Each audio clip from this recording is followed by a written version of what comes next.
Hello. Hello, everyone. How's it going? Hello, everyone. It's me, Christine, again. Hello, chat. How are you guys? Welcome on in. Welcome on in, everybody. It is Wednesday. Every time you watch me live, you know it's one of 2 days. It's either a Wednesday or a Saturday, I guess depending on your time zone, so that's not fair to say. But, you know, today is Wednesday. It's the middle of the week, generally speaking. We're almost there, guys. We're almost to the weekend, and then when it's Saturday, I'll be telling you, guys, don't worry, it's Saturday. And next time I see you, it'll be Wednesday. It's the cycle of Simply.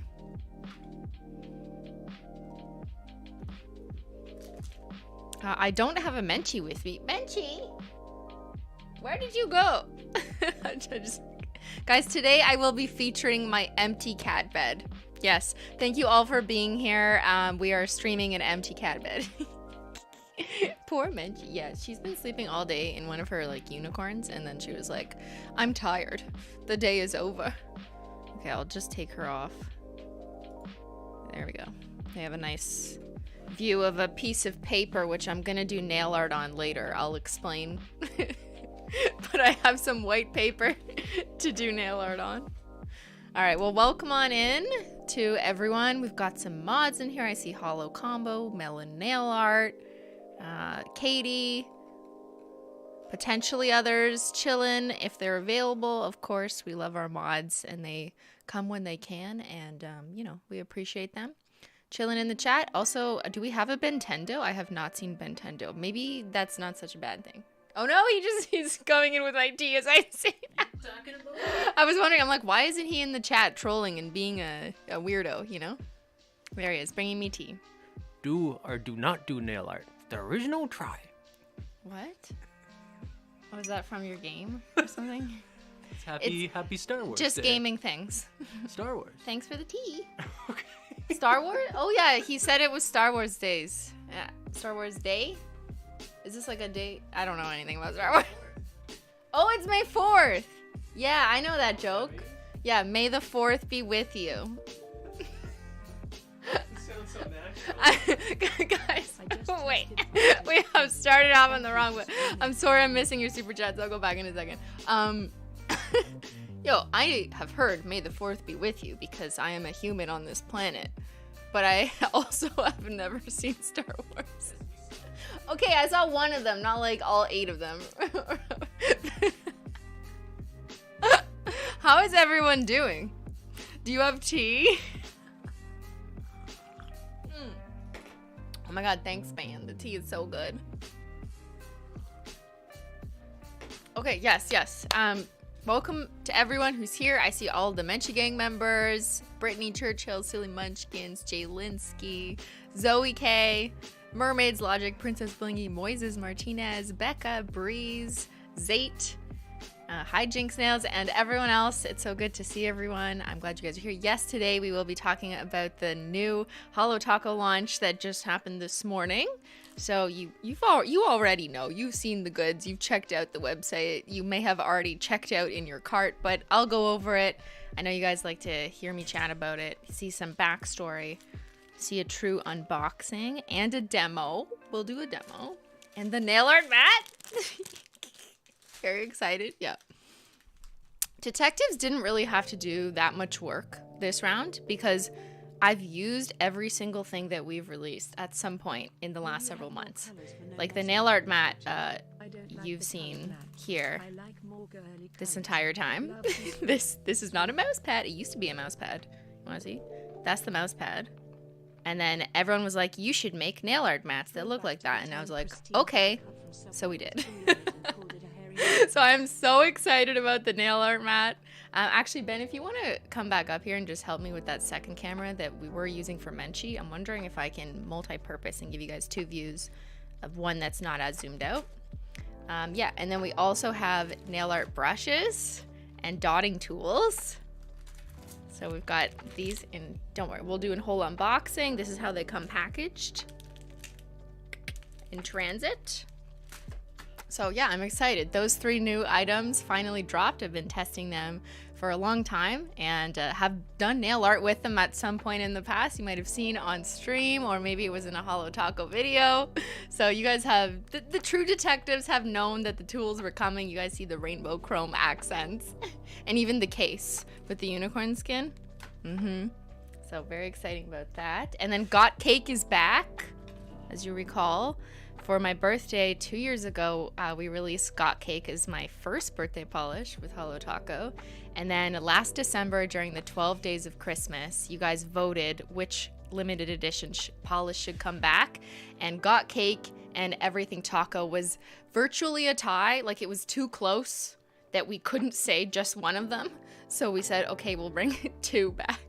So Everything Taco already made its return a couple months ago, but we had said Got Cake would take a little bit longer because of the pigments in it. So yeah, Got Cake is finally back. And just of note, it will not be in its original carton. So it'll come in a black carton, like the regular Holo Taco boxes. So just so you know, if you had the original Got Cake, you have this.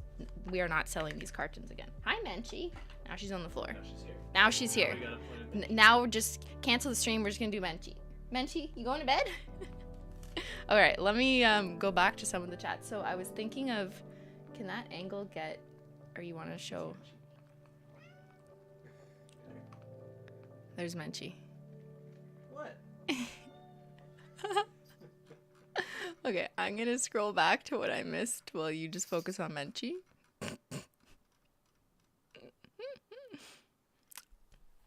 Thank you, Stephanie. Hi, Simply. I got your nail art bundle plus an extra mat and Got Cake. I'm excited for whenever the new taco is ready to release. Yes, we'll talk about that in a minute. But yes, there is a bundle available of all the new stuff. It's Simply the Nail Art Queen bundle. Simply is me, and I aspire to be the nail art queen. So you can grab all the items in a bundle, all the new stuff. Okay, sure. Yeah, you can take that off. I'm not using that. Man, she's literally on your shoulders. Be careful. Careful. She's gonna... I wish you guys could see like what I'm seeing right now. Oh my god. Okay. All right, I got this. Thank you. So yes, all the new items are available in one bundle. There you go. Okay, we're switching camera lenses here. Ooh, look, it's the other side of a camera lens. Wow, guys, this is the lens that I normally use. It's very good for macro. Welcome to my photography channel. I just realized Ben changed the color of the light. It's like aqua now. Or maybe Menchie changed it. Will you have more colors for the No-Mess Mat in the future? You don't like the color black. I have never heard this comment. I mean, I respect your opinion that you don't like the color black. We do not have any plans for making the mat in different colors. The black kind of, Did you test it in white? I thought was a universally acceptable color. And most mats are actually white or gray or kind of translucent, but I wanted to go with a black one in part because I just feel like it suits the aesthetic. But we did have these white boxes on the side for people who create decals, reverse stamping, or are using dark polishes where they want to see. So that's what these white boxes are. I personally just like the black. I think it looks really good on any desk, but yeah. Thank you, Father Pellegrini. Throwback to the time Christine got a cup from Subway with Chewy on it and called it a hairy monkey. Do you remember that? I did that stats scan. I got Subway was probably having a Star Wars promo. And I probably Snapchatted it and was like, there's a hairy monkey on my cup. Sounds like something I would do. Can you see? Wait, no. I need this. Yes, please plug that in. Thank you, Ben. Oh, where'd that go? Sorry, guys, just catching up. Okay, there we go. So excited I got to order cake. Thank you, Chris and Holo Taco team. Thank you, Becca. We are also very excited. Look, you can see my new Menchie figurines. You had it on the little cats for a second. Yeah, show them. That's what I opened in the last Simply Mailogical. They are now part of the collection of displays.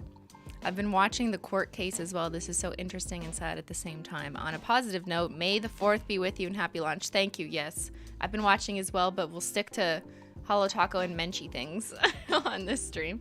Menchie, come back. She just wants to be on your back. She just wants to live on Ben's back. Yeah, I probably just want that camera for this purpose rather than Menchie, since she doesn't want to. Here. No. Oh no, she said no. Hi, Simply. Just wanted to say thanks for the streams. You too, Mench. You too, Mench. You too, Mench. They have helped me so much as I finish off my PhD. Ooh, congratulations, Mackenzie. You'll be done soon. Okay, I'm caught up. Yeah, just no, this way. Oh. Okay.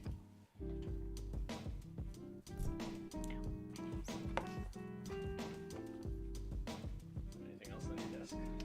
Just my phone, but it's all the way over here, so that's fine. So just put yeah, that's fine. Okay, there. You can see a little bit wider view of this. Can it come any closer and more top down so it's not as hard angled? There you go. Yeah, that's good. Okay, perfect. Yeah, just leave it kind of there. Perfect. That's fine. Thank you, Ben. There you go. Okay, let me read. I know. I'm here. I'm visually impaired and was so excited to have a contrasting nail art mat in black. This messy blind girl is so happy. Oh, thank you, Rachel. Happy to hear that. I think there was a super chat I missed. I missed it. I'm sorry. Hold on. Let me see.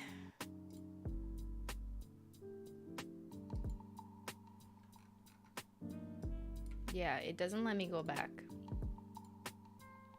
If it's gone past the refresh rate of the chat or something, I can't go back, so I apologize for that.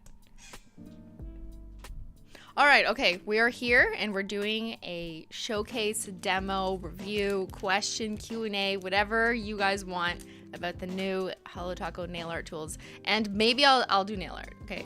Okay, I can't do clickbait, so I'm gonna do nail art, so I am naked. My nails are naked for you, so we'll do that in a bit. Let me just switch. There we go. Okay, cool. So we've got the double camera.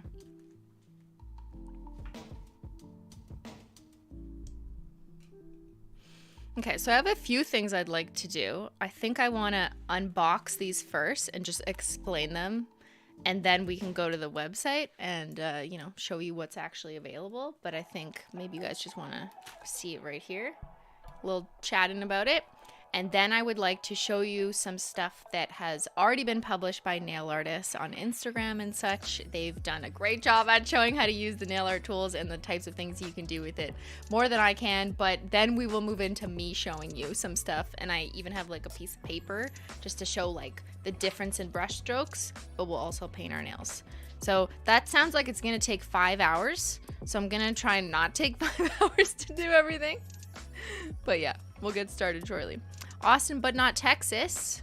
I fall asleep watching old Simply vids, and my fiance says he hears, "What do you think?" in his dreams. Bought the new bundle and got cake today.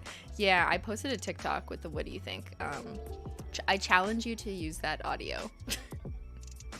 From Michael, my fave singer recognized your nail polish when I went to his concert this weekend. So excited to rock Holo Taco for my sister's graduation Friday. Just bought the bundle and 2 other dad hats. Awesome. Wow, what singer was that? We must know. Who recognized Holo Taco? From Laura, thanks for streaming today. I have COVID. I'm sorry, Laura. I hope you feel better soon. From Angela, thank you. I just completed my second master's degree. Damn, girl. That's amazing. MA in Organizational Leadership MBA with a human resource emphasis, Bachelor of Science in Organizational Behavior Psych. Wow, that's so cool. Like, this sentence makes me want to go back to school. Like, I want to do this. Yo, I'm jealous. But congratulations. MA in Organizational Leadership MBA with a human resource emphasis, BS in Organizational Behavior Science. let's do a little unboxing. Unbox the Holo Talks. Tea. First, there's tea.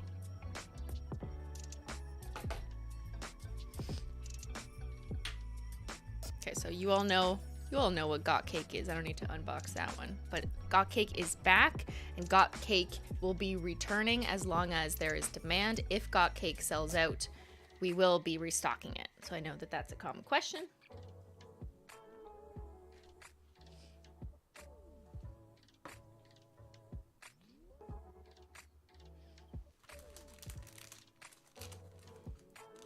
Alright, so here's how let's start with the tools. Okay, let's do the brushes. How about the brushes first? So here they are. They're long. Like this is a real full length brush, and I will give you the cleanup brush for reference. So if you have the Holo Taco cleanup brush, that's that there. But our new nail tools will come in a little protective pouch and shipping. Want some ASMR?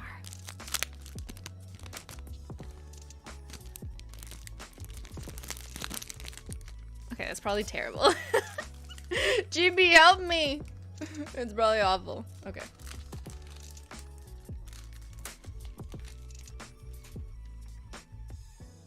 Wow. So this is like a flexible material. Both is flexy.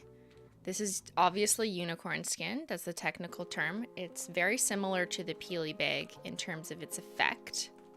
And yeah, we custom designed these pouches, not just the tools. We're not even at the tools, we're just at the pouch, which is very exciting to me because I went through multiple iterations of pouches. Maybe I'll show you that. Like maybe I could turn that into a TikTok or just on Snapchat.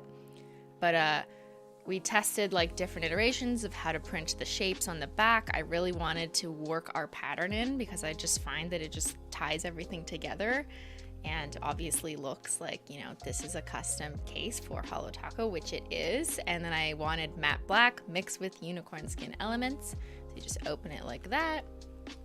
It's a storage case, but it also just looks cool. You know what I mean? It's beautiful.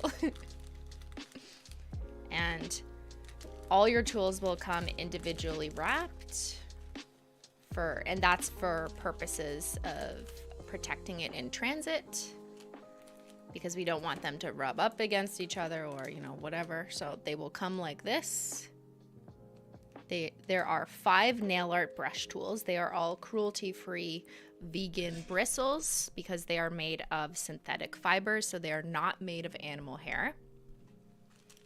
And the brushes are not plastic. It's an aluminum body with a rainbow chrome, I believe it's technically titanium plated. A titanium plated ferrule. I think that's actually a French word. But we can go over the listing so I don't accidentally misquote it, although I did write the listing, but that's from my memory. So here we're just unpackaging them. This is the best part.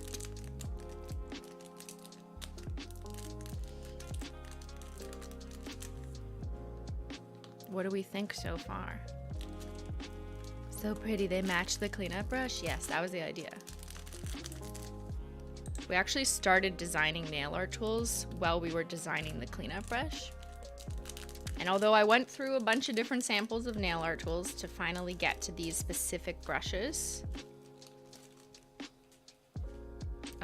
it was definitely a priority to make everything match.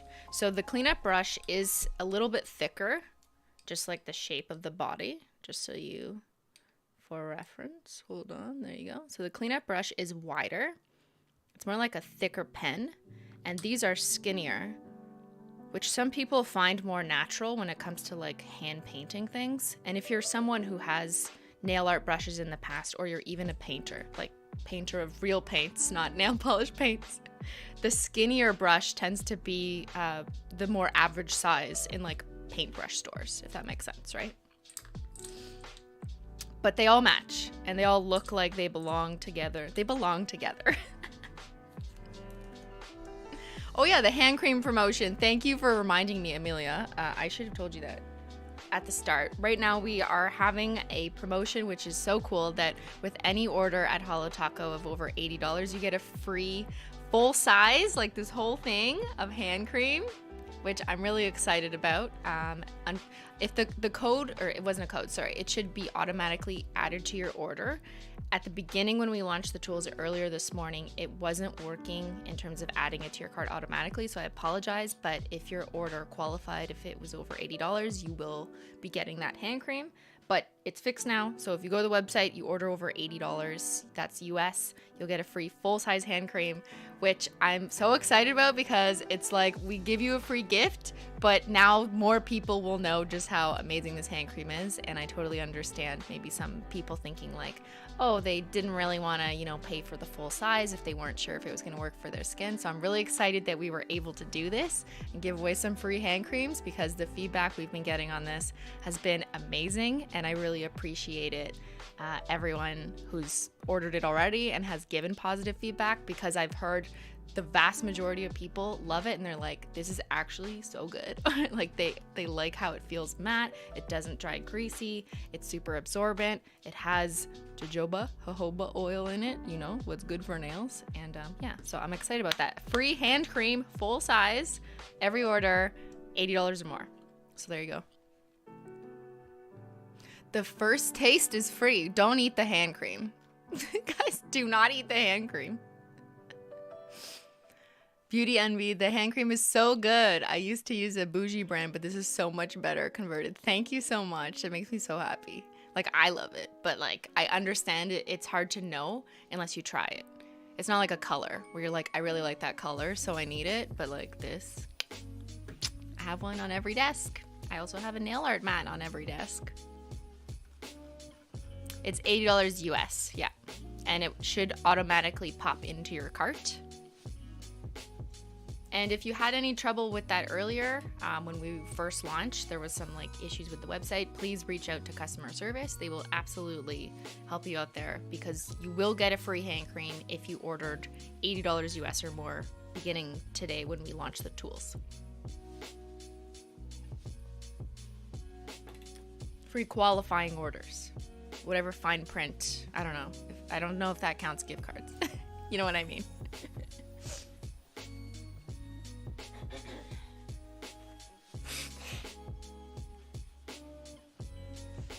Okay, back to the tools. Do we have any more questions about the tools? Okay, obviously we do. Let me take off these tips. They come with these protective tips. I personally throw these out immediately because my cats want to eat these and it's not good. So I can't have these around, but I do know that other people like to have them, because if you keep your nail art tools up in a cup, then that way they're not going to get bent or frayed. So it does help to kind of keep them in place and not accidentally get bent. Personally, I can't have them around. It's not worth the risk for me. So my cats want to swallow them, so I'm putting them in the garbage. The fan brush is also protected. In terms of storage, I recommend once you've done all the cleaning and stuff, which we can go over if you have any questions, but I recommend storing them upright, and when they're dry, then you can put them away in the case. But yeah, you don't want to store them like this. Don't do this. That's bad for your brushes, right? You want to leave them like this. Beautiful. Okay, so 5 brushes. We've got the fan brush. Let's get a nice close-up. Ooh, the fan brush. It's perfect for doing this.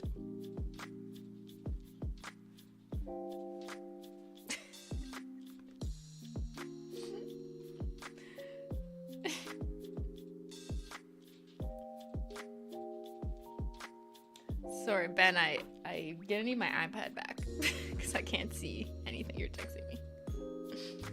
I don't know if you took it. Oh no, I found it. Never mind.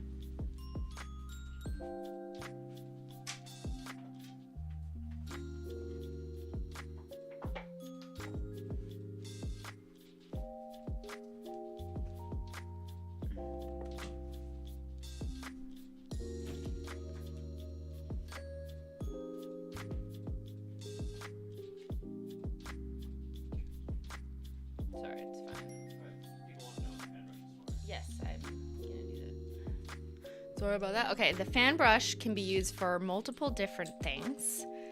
There are some pictures on the listing that will show you. So why don't we just go to the listings? Let's do that. How about that?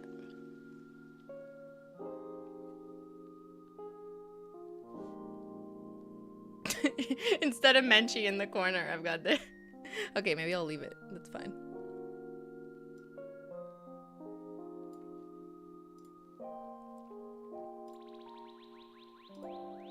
Okay, so see this nail? That kind of cross hatch?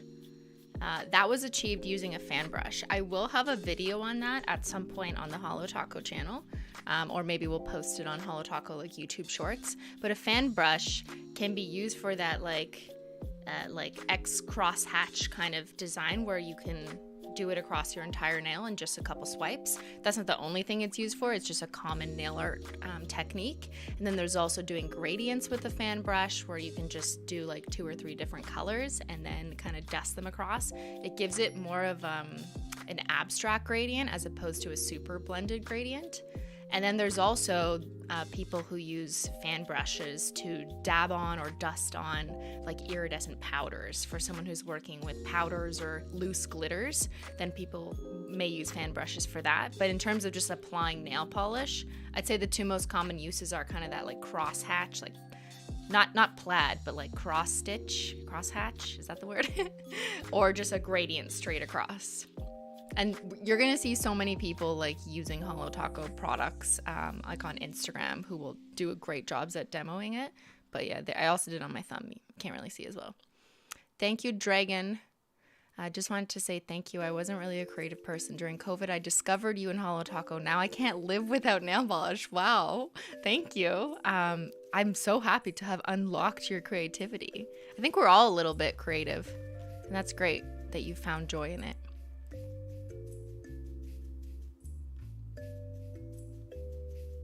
Okay, so there's a picture of the fan brush for scale. It's multiple different purposes, right? Like there isn't just one way to use one brush. People kind of explore different techniques, and I'm gonna show you on a piece of white paper with one color of polish what I mean by things I just said, just to, you know, show different examples. But yeah, let's go back into the different brush types. And I will just reiterate again, these are all cruelty-free bristles, so they are synthetic. You still want to treat them nicely in terms of cleaning them. If you're working with nail polish, then you would dip it in a little bit of acetone or nail polish remover and then wipe it off to get the polish out of the bristle. And then after that, you want to wet it with water and get the acetone and any solvents completely out of the bristles for best results. And then after that, you want to make sure that you pat them dry, including the aluminum body. You don't want to leave them like soaking wet. So you want to pat everything dry, pat this dry. I will have a video on that on the Holo Taco channel, so please bear with me. But yeah, too many videos to produce at once. I already published the No-Mess Mat one earlier this morning. If you were there at the premiere, shout out to you. But yeah, we will get there. But yeah, there is a process in taking care of your brushes just to make sure that they have the longest life possible. And then after they've been wet, dried, cleaned, you can add nail oil or cuticle oil or just like any oil. Honestly, it doesn't have to be nail oil, but just an oil to your bristles because it'll help hydrate the bristles and keep them supple. So that's especially important, I find, for synthetic bristles. I mean, I would do it on all bristles, but definitely do that. It helps keep them moist and keeps them in the right shape. So when you don't want to like wash them and then have the bristles go bleh, like fray all over, you want to reshape them and then add a little bit of oil, even if it like looks a little bit wet, and then that way they're nice and supple to use for next time. You want to make sure they're not coated like too much oil because that'll interact weird with nail polish or paint, so you can just wash that out the next time you use it. But yeah.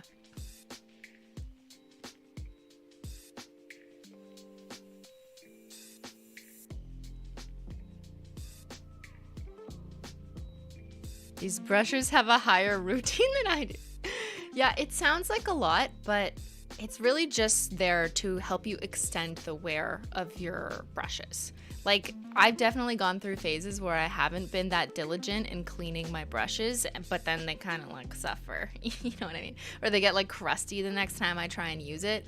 That's not really ideal, so I wouldn't recommend not cleaning your brushes, but like cleaning them every time you use them is better for you the next time you go to use them. My sis got cake for getting into Berkeley and UCLA. Wow, congratulations to your sister. Coley Coles, that's amazing. Why is everyone doing so well in school? I'm very impressed. So happy, that's awesome. Should we oil clean up the brush too? It depends how much you put on it. If you're just putting like 1 drop of oil, here, I'll show you. No, we do not have a Holo Taco nail oil pen right now. So this isn't real, what I'm using. But like, that's literally how much I'll use. That's it. Just a tiny drop. It doesn't have to be nail oil. It can be cuticle oil. It could be vegetable oil. It doesn't really matter. It's just like any oil. And then here, let me make sure. I'll just kind of show you. So it got a little bit wet there, and then I just shape it. I mean, this is a new brush, so I don't really need to do this to a new brush, but that's what I would do, and that's it. And then I would just leave it there. And then the next time I go to use it, it's likely that the oil's dried and gone, so you don't really need to clean the oil out. But if you're loading, like if you're like dunking your brushes in oil, I'd say that's too much oil, and then I would rinse off your brush just in water before you go to paint. So, I've never really had to clean off oil before I went to use them because I only put like this much and then I'm using them like several days or a week later. So the oil's kind of like absorbed into the bristles, if that makes sense. All right, so fan brush, I'll paint it later. I'm getting confused. I'm like, that's the cleanup brush, but they look the same. And then we have an angled brush. So this is a flat angled brush. Look how flat it is. I really wanted to make this one like flatter. When we had prototypes, I was like, flatter, make it flatter. This would be a perfect eyeliner brush, but don't put it on your eyes if you're gonna put it on your nails. But that's what it reminds me of. It's a flat, pretty solid, but thin edge brush. So you can do kind of like those S shapes, almost like calligraphy. There will be people who are way more talented than me who, use this. I've seen people do such cool nail art with acrylic paint and this type of brush. They call it one-stroke nail art, where like you dab this brush in different colors of acrylic paint and then do a line and it kind of blends into a gradient and it's like a beautiful S. Talto Fraise is a wonderful nail artist. I've been watching her for like 10 years, but she uses a lot of brushes like this and does what's called one-stroke nail art. But like also, you could multi-purpose this brush, whatever. You don't need to be Talto Fraise to use it. Thank you, Cam. So pumped for the new goodies. Going to splurge when the next collection drops and get it all at once. That's also a good strategy. Hello, Julia. Thank you for that, little Menchie saying hello. We would not use it as an eyeliner brush. Yes, please don't do that, Glamour Babaful.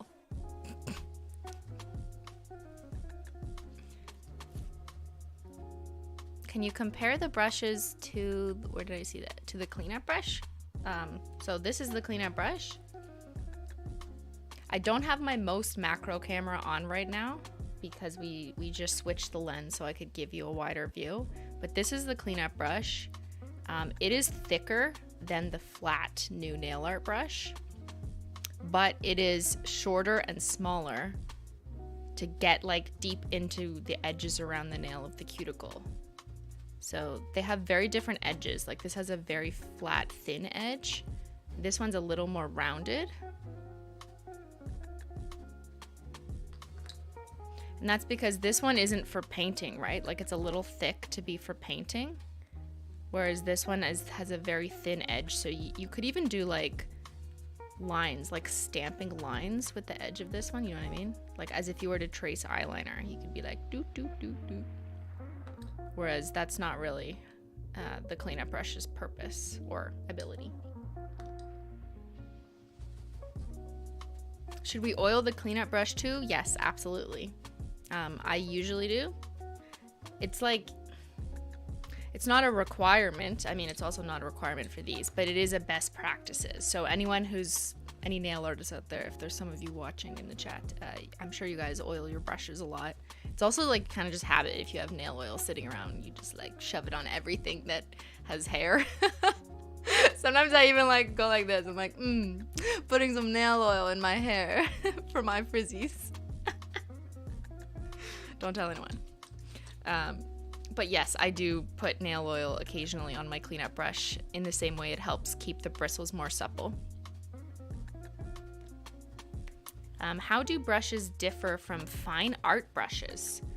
So, good question. I guess it depends because there's multiple different types of fine art brushes out there. In my limited experience in high school, when I used to buy like art brushes from a fancy store or Michael's, there were a lot of bristles that were animal hair. So you were deciding based on like which type of animal hair, and they came in different thicknesses and sizes. So like that's one obvious difference. These are not using animal hair.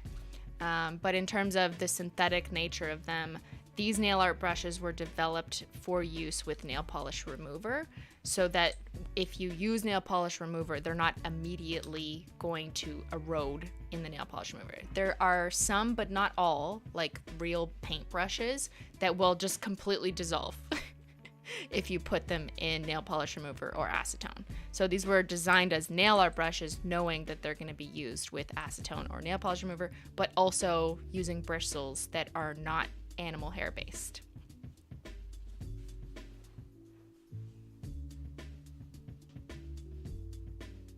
Nail oil on the brushes, nail oil on the eyebrows, nail oil on the cats. No, don't put nail oil on your cats. They will literally lick themselves forever.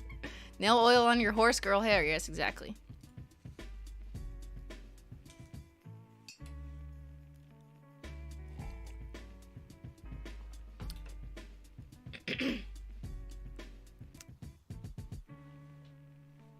Okay, and then we have 3 more brushes. These ones are, I think, more self-explanatory. They're for doing more detail line work.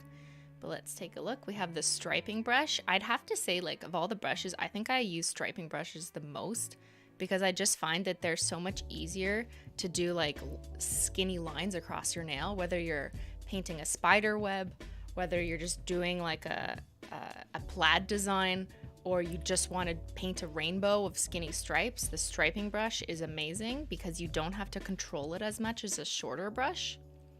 So it's super skinny, super fine, and also like long. There's my nail.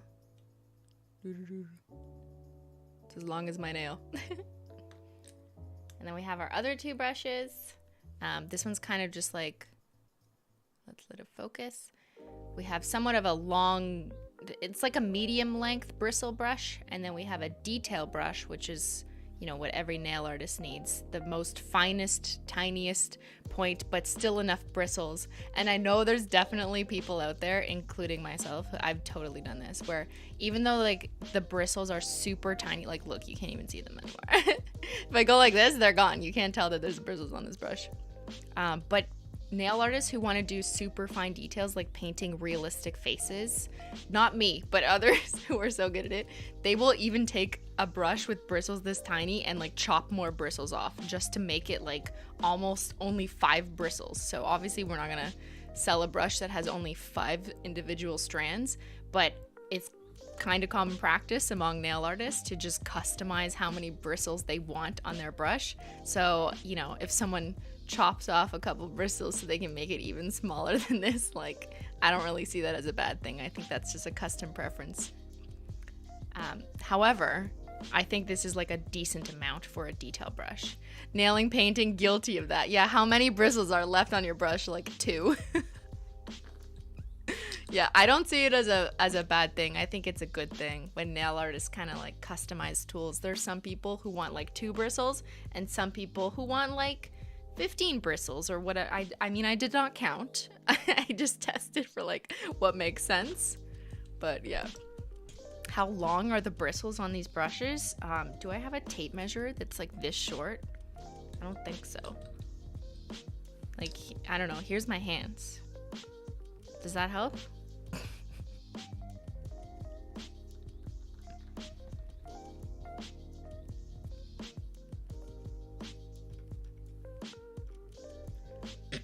All right.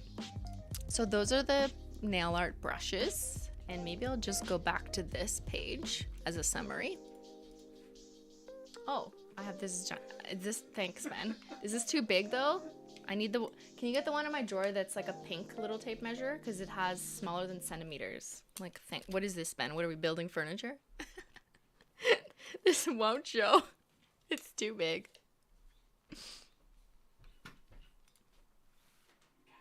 No, don't throw it at me. Thank you. Thank you, sir. Okay, we're measuring, guys. We are doing carpentry. Look, I have this Mark Anthony tape measure. They sent it to me so I could measure my hair, obviously. Okay, what should we measure in centimeters? I know centimeters.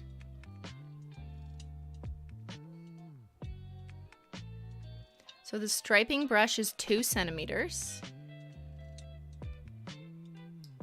How am I gonna measure the other ones? Like, look how tiny this is. What?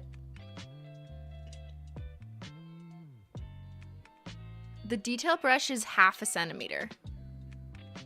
It's harder to tell from your angle, but to me it looks like 1/2 centimeter. On your angle it looks like longer, but it is definitely 1/2 centimeter.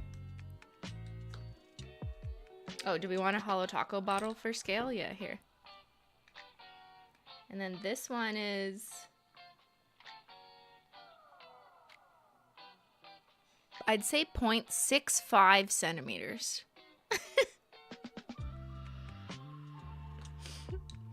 And then this one, the medium length brush. I want to say like exactly 1 centimeter. Yeah. What's the one that you use the most? Personally, the striping brush is my favorite. I've always, in the past when I did nail art, done a lot of designs where I just like to do stripes across the nail, and you'll see when I show you in the listing in a second. But I think the brush that a lot of people are probably looking forward to is the detail brush, and that's for people who just want complete freedom and flexibility to paint on whatever they want. So a detail brush is super universal for that. All right, there you guys go. We have measured. Okay, so let's go back to the listing. Guys, I did nail art. Look, I showed you guys on stream this mani. I mostly used the detail brush to do this, and that was just hand painting, kind of like carrying the colors over into each other to look like the little rainbow bars on our website.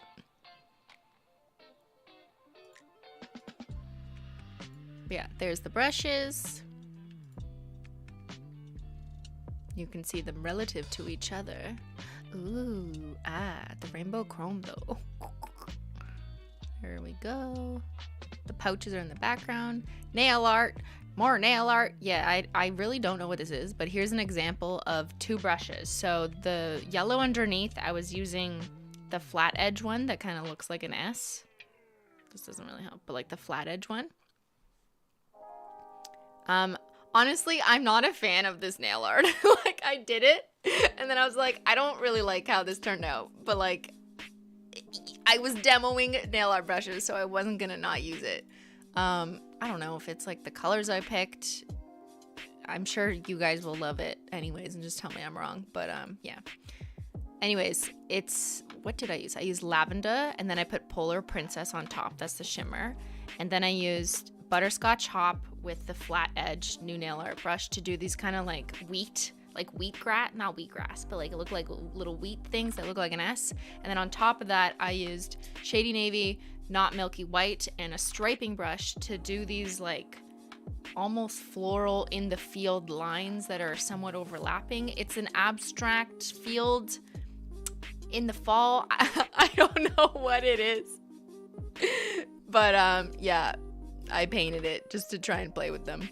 And then I did a crosshatch design on the accent nails using the fan brush. And that was achieved by just painting, it was lavender underneath, and then butterscotch hop, shady navy, and then I think some not milky white as well. And then there's these guys that were just freehand painted completely with the one detail brush using an assortment of colors. There's the unicorn skin case. I will say that this picture I don't think is the most representative. It's hard when you're shooting, you know, in a dark room, etc. But like here, this is what it looks like without the products inside. But see, when you put something in it, it looks more pinky blue. It's because the unicorn skin currently is reflecting on top of a black surface. So the same idea, when you put a unicorn skin on top of one coat black, that's what's happening here. That's why it looks more like yellow gold. But then if I put my fingers through it, it's looking more pink and cyan. That unicorn skin, so magical. But yeah, this case is very flexible, but also like sturdy enough to hold, and especially when you have the tools in it.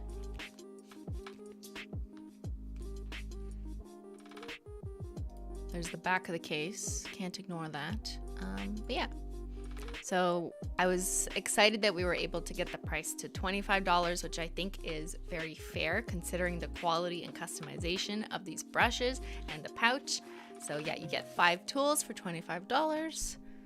And again, they are high quality, durable, cruelty-free, vegan, synthetic nylon bristles. Wow, what a mouthful.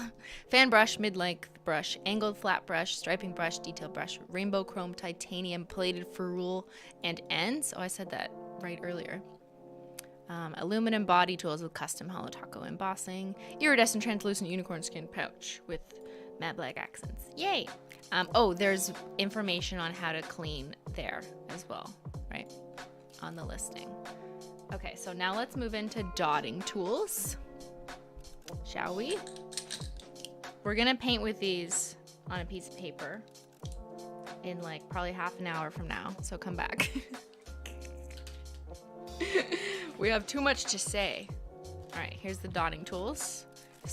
Exactly the same type of case, because everything's got to match, guys.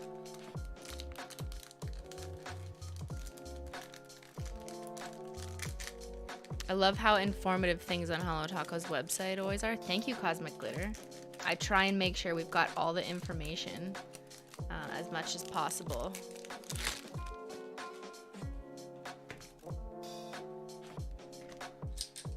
And just for scale, the nail art brush pouch is longer and wider for the nail art brushes. Here, I'll leave the nail art brushes in frame so you can see when I unbox the dotting tools. The dotting tools are shorter,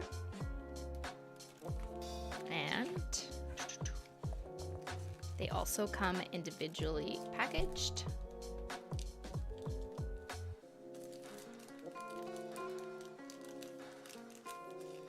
For shipping and transit purposes, for quality control.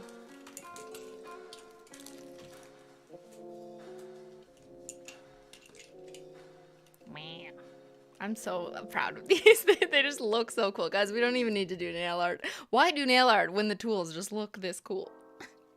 So we've got 4 tools, and they are all double-sided, and every head is different. I know some of you who don't do nail art are like, why do I need that many? Well, if you are a nail artist, you know you sometimes have a very specific need for a very specific head, and it does make it a little easier if your nail art is incorporating like a gradient of dots changing sizes to have this many options. And honestly, because it's a dotting tool, you don't need to worry about like storage, which side you store it on, because it's all that rainbow chrome metal. There's no bristles, you know, being ruined by storing it this way. So why not make it double-sided? So 4 tools, 8 sides. There's the most giant dot, and then it kind of goes down from there. We have a giant dot, and then like slightly smaller but still big dot. Then we have some medium-sized dots, and then we have some tiny ass dots here. I'm trying to get you in as close. There's also a water marble tool. I know you guys are gonna be like, Christine, that's not for you, but it could be for you. So I think this is the tiniest dot. It's like barely there dot. And then the water marble tool is this guy. So some people kind of describe that as a flat edge tip. And it's not just used for water marble. You can use it for drag marbles, which I do a lot of. I love doing drag marbles. If you watched today's Holo Taco video on the Holo Taco YouTube channel, I was showing off the mat, And I used this tip in particular, the flat edge tip of the dotting tool, to draw patterns in wet polish. So that's what it's for.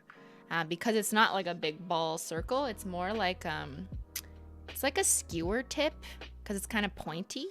So you can drag in water or you can drag in polish and create like beautiful swirlies, right? Or you could also just use it for a tiny dot, but in the nail art world, some people refer to this particular tip as a water marble tool or a water marble tip. So I wanted to incorporate that in this set for those who do nail art, but the rest of the tips are dots ranging in size from large dots to like super tiny, if you want to do like those super tiny dots. Not just like for doing dotticures, but also if you needed to put eyes on a happy face or something, like you would use a dotticure tool. The witch tool, exactly. It's the witch tool. So yeah, for scale difference, the dotting tools are a bit shorter than the nail art brushes, but they're all exactly the same material, the rainbow chrome and the handles, and they're all engraved too. So the little Holo Taco logo is engraved in it. So it's like white lacquer. I mean, I don't really know. I'm just saying lacquer. White lacquer, something engraved or embossed rather into the handle. And these are aluminum handles, not plastic. And while they're aluminum handles, I still don't recommend like dunking the entire handle in acetone. Like, just still don't do that. If you're cleaning your dotting tools or your nail art brushes, really all you need to do is just like wipe the ends in nail polish remover or acetone just a bit, and then wipe that off on a paper towel, and then rinse it under water just to get any solvents off of it. Because like, regardless of whether these were made for purposes with nail art, I still, like, you don't want to let your brushes or dotting tools soak in a solvent being like nail polish remover or acetone. It's just like not ideal for the longevity of your tools. So as soon as you rinse them in acetone or nail polish remover, you want to rinse them in water. So get some water, just get the solvents off, and then pat them dry. And then, you know, you can look cool. You can store them in this. So let me go to the dotting tool listing. Nail art? No problem.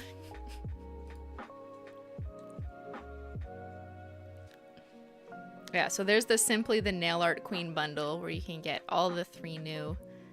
Oh, we didn't even look at the hover gifts. The hover gifts. Okay, there's me. So sensually touching dotting tools. There's the mat. We'll cover the mat next. There's here's a striping brush demo. So that's the striping brush, kind of an example of what you can do with that. I don't know what pattern that is. I was just kind of crossing like a spider web almost. And then here's the dotting tools. Guys, I did nail art. You've seen this manicure too. All right, dotting tools are $18 for 4. So, but you get 8 tips. All the different sizes. Oh, here's a better close-up at the water marble tool tip that I was mentioning. So the tiniest dot is like barely there. It's so tiny. And then this tip is like a flat edge, kind of like a needle, like a sewing needle, like the opposite end of a sewing needle, not the sharp end. Does that make sense? Here's some dots. I also used them when I did this light mode nail art. If you remember in that video, I was using the striping brush and one of the new dotting tools.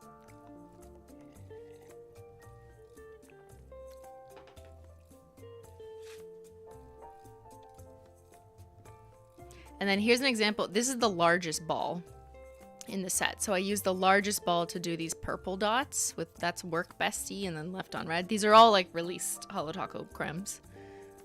But yeah, it just kind of shows how you can gradient from the largest dot to smaller dots. And of course, not all of this is determined by the tool. It's also the pressure. Like if you put more pressure and allow it to spread out, then you'll make a larger dot. And conversely, if you use the larger tip, but just like touch it for like half a second and don't put much pressure, you can make a smaller dot. So some of the dot size is also technique. But yeah, I like having the options of a dot in all different sizes, because whenever I've done different manicures and I need like the specific size, or I want it to be bigger because I want it to be larger, or I want to do like an overlapping of dots, I want to have the option. So I like that we have 8 different tips. I think that that's awesome. Can you only make dots with the dotting tools? I mean, you can do whatever you want, but its primary purpose is for dotting. As I mentioned earlier, you can do water marbling and drag marbling with one of the tips. And then I did see, actually here, since we're here anyways, I wanted to show some of the influencers who've already started using the tools. This is Anchi's Nails on Instagram. And I noticed that she's already posted a video with some flowers using the dotting tools. And here, let's just watch her video.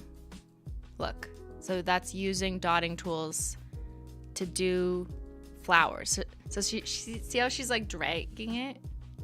Here, maybe it'll play again. There's just gonna be so many better examples than just me on how to use nail art tools. But there you go. I think that's a really cool idea. Yeah, it's kind of an easy hack to do a flower that way. Just drag the dotting tool.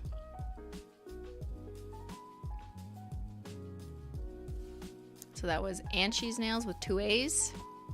Christine, this is probably a stupid question. There are no stupid questions. Christine, what is the wide brush used for? Sorry if you explained it and I missed it. The wide brush? So is that this one? Hold on, let's go back. A stupid question. Christine, what is the wide You mean brush this used one? for? Or the Black fan question brush? mark. Black question The mark. fan brush is the Black widest question mark. brush, but maybe Sorry you if meant explained it earlier like and I this missed wide it. brush. I think I'll answer your question when I start to do some painting. I did talk about the fan brush and its uses at the very beginning of this stream. The fan brush? Okay, why don't we just jump into demoing tools then? Let's do that. Let's do a demo. I will be your host. Simply nail-logical. Guys, we do nails here sometimes. Okay. Also, I'm working on my new no-mess mat. It's made of silicone, so you can paint it and make a mess and then peel it up. And I'll show you guys that later. But in order to really demonstrate the tools, I'm going to paint on white paper.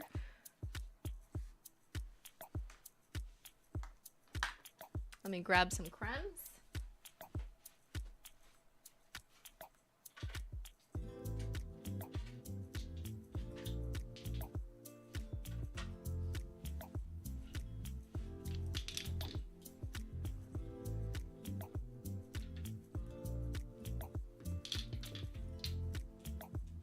All right, yeah, let's just do every brush. How about that?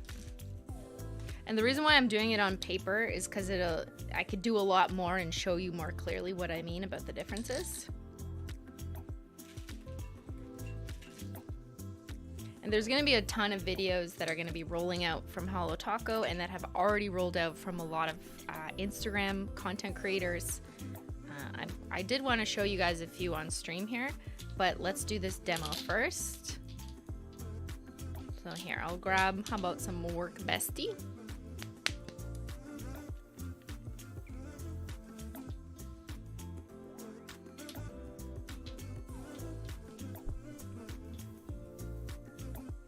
And I wonder, do I have my other camera? Could do that. But maybe I'll go back and forth just so you can see what I'm doing between the different views. Hello, Simply, it's my niece Ava's 11th birthday tomorrow. She's a fan of nail polish and loves Holo Taco. Can you wish her happy birthday? Happy birthday, Eva! Ava! Apologies if pronounced incorrectly. Okay, so I'm taking some Work Bestie and I'm just gonna shove it on my no-mess mat. Because we're gonna peel that up. I'm gonna take my fan brush. And I'm just gonna gently go like this. And I'll come back to this camera.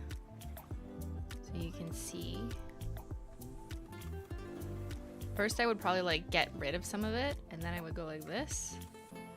And you can see like how it becomes more of a rugged edge. Is that the right word? A rugged edge? It's more like a dry brush, an abstract, and you can go over it with a couple colors. Like now I could dip into, here, let's do some blue. So I'll take board meeting. Just throw it down on the mat. And I'm just throwing it down on the mat because it's easier to pick up the polish that way. Now here's where I would recommend rinsing or cleaning my brush. So what I normally do for that is I just have a little cup of acetone or nail polish remover out. Have some paper towel. Here, don't want to put it on my clean piece of paper. And I just dip the ends of it. And then I can just go like that and just clean it. Kind of like cleaning a makeup brush. But when you're cleaning your brushes, you really don't want to like do that. Want to just gently kind of get it out that way. You know what I mean? And you can keep repeating like a little bit of dip in acetone and then like this to get it more out. And then what I would do when I'm actually done with my brushes for this session, I'd go rinse it under water, which I won't be able to take you to my sink, but I think that's, I'm going to feel like Bob Ross when I use my new brushes. Yes, Smurfy. Guys, I'm Bob Ross. Okay, so my brush is relatively clean for painting, so I'm just gonna dip into some board meeting. And let's go back here. And just for example, if I wanted to, let's pretend this is my nails. I wanted like a double color crosshatch. Could go like that. And so sometimes people will use 2 or more colors in a fan brush to create this crosshatch, dry brush, kind of abstract, messy, distressed looking manicure. And obviously this is a much larger scale than nails, but it gives you kind of an idea of what you can do. And I find with a fan brush, see how it kind of separates out? That's what's supposed to happen because you're supposed to get these kind of wide, well now it's dry, but these wider angle make it easier to do that distressed effect. Yeah, so it kind of makes the nail art easier when you have a fan brush that's thinner. And I did go through a few revisions of this brush and I'll explain why. So see how the brush is skinny, like when you look at it from that angle? Like there's not many bristles this way. There's a lot of bristles this way, but not this way. It's very flat. That's because if it's too thick like this way, then when you paint, it's just gonna be too overwhelming. You won't get the strips of nothing in between the bristles, so you need more space to come through in the bristles if you want to accurately do this kind of effect. I hate fan brushes that are too like wide in the wrong direction, so I had our manufacturer reduce the width in this direction intentionally so that when you go to paint your nails, you're gonna have that more distressed effect easier and not have to like be way too gentle. You know what I mean? Does that make sense? Do we understand? Okay, so I'm gonna clean off the blue.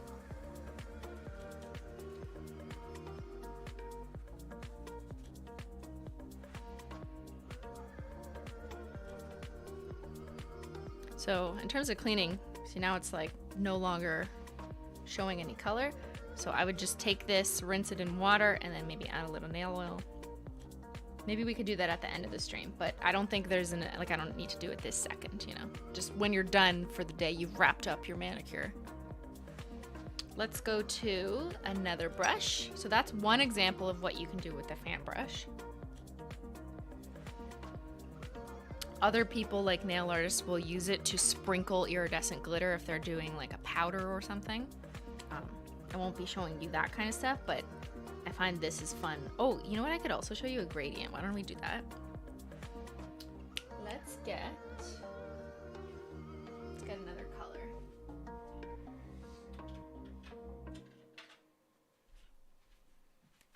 I know. Let's do a gradient, but an abstract gradient. In Sumi E Painting the White, where the brush skips and there is no color. It's called flying white. Oh, thank you for that tip, Elise face. Ooh, sprinkle glitter, that would be pretty. Yes, it would also be incredibly messy. So we're not sprinkling glitter.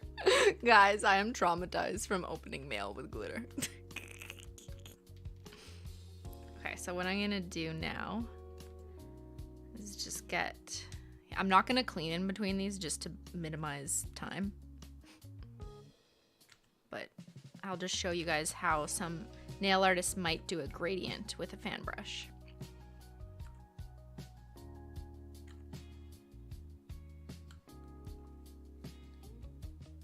Okay, so relatively clean fan brush, and I'm just gonna dip the middle in one color, the side in another color, and then the other side in another color.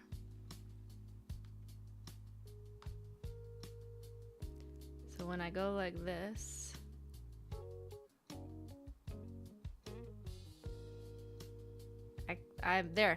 there's a gradient. So with this one, you'd probably stroke back and forth on the nail to get it to full coverage and blend. And you would do this a couple times, like a couple coats. But that's just an example of how you can achieve an easy gradient. This will end up looking a little more abstract and distressed than a sponge gradient, which is nicely blended. But this is another nail hack to do a gradient. It's super easy. It's literally just like dipping the brush in the colors. And then like you'd go over it with a second coat. I didn't redip it, but you could smooth it out by doing that. Try and get you guys a better view. See? Nail hacks was simply, you thought I lost it? So many possibilities with the fan brush, and I'm excited for you guys to see, like, eventually more nail artists will be using it, and there's kind of like an infinite amount of different things you can do. But I'd say these are the two, like, easiest and most obvious things you could do with the fan brush.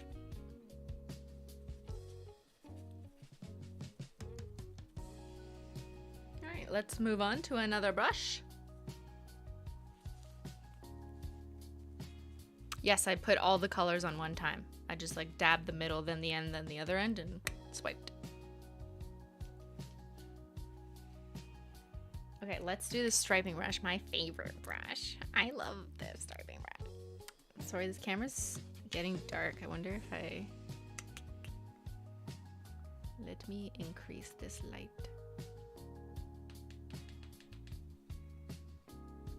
Kind of worked. So striping brush,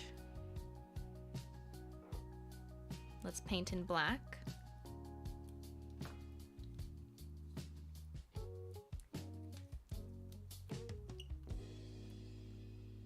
I'm just getting some one coat black.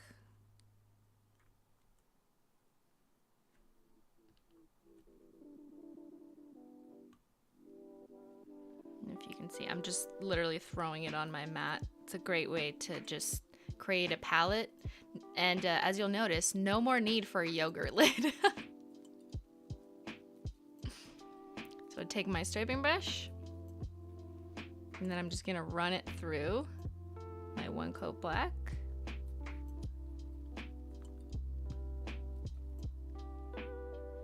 And let's just paint some skinny little lines. Whee! I don't know what I'm doing, but that's how skinny it is.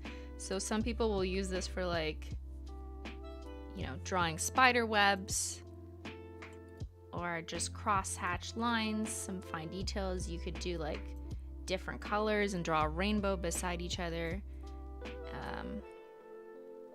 with all different colors. Yeah, I don't know. Here's a hashtag for you. I love the striping brush personally. I just feel like it's really easy because you can essentially pull from one side of your nail to the other in one single stroke. So I like that. And I'll just clean it there. So same way you want to clean it. Another trick is, like, I've just dipped it in acetone and then I put it in between and then go like that. So it helps clean it out. She's clean. Relatively. Alright, let's do the medium kind of brush size. Let's do some left on red.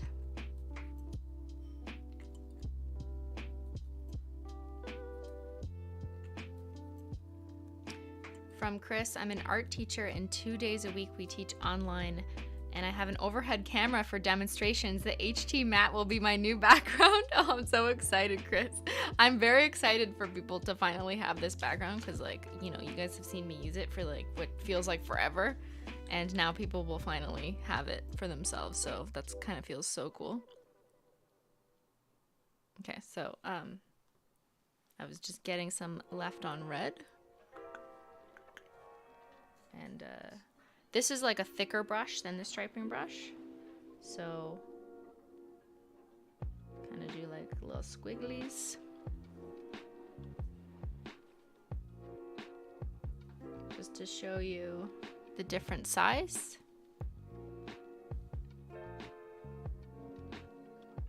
I don't really know what I'm painting. Whee! Yeah, I'd say this one's thicker. It depends also obviously on the size of your nail, but if you're doing like thick blades of grass or a thicker rainbow maybe, like if you're hand painting a rainbow, this is probably a good size brush for that. The striping brush is for like finer details, but of course if you put more pressure on it, then you can make thicker lines. So just cleaning this one off. Ooh, guys, look how satisfying that is. Cleaning. Cleaning. In between, I'm dipping it in acetone. So just, I'm continuously dipping in an acetone or nail polish remover until it doesn't bleed anymore. And if you're just joining in now, we will be rinsing these in water. I do not recommend leaving your brushes with solvents in them, solvents being nail polish remover. What's the size of the mat? It's 16 inches by 12 inches, which I think is the perfect size.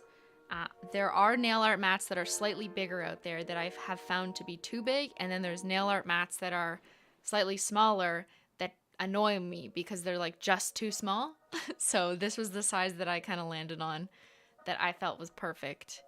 And here, why don't we just move this for a second? We'll finish our brush demo, but there's the nail art mat. I feel like it's not too big. Like it's definitely like, it's like the size of my body. I'm like this. I'm like, this is perfect. It's not too big. It fits on the majority of people's desks. I still have my keyboard like over here and I can still fit this nail art mat. I have put a little bit of the mat under the keyboard just so it doesn't move. And that's how I've been leaving it for months. Like I've literally had this same mat. This isn't even a new mat. This mat's been here for like 6 months. Look, there's like stuff I haven't peeled off on it. It's still dirty.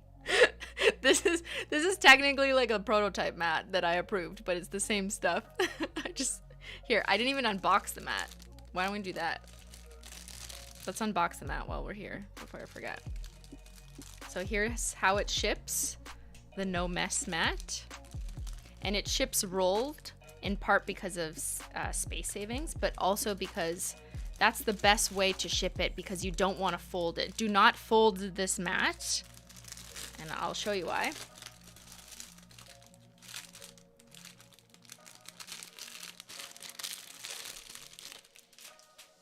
So it comes like this, with a little piece of tape.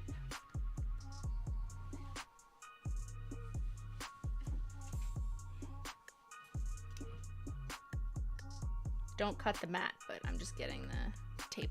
And then, yeah, do not cut the mat. Do not chop your mat. And I'll peel off the tape. Oops.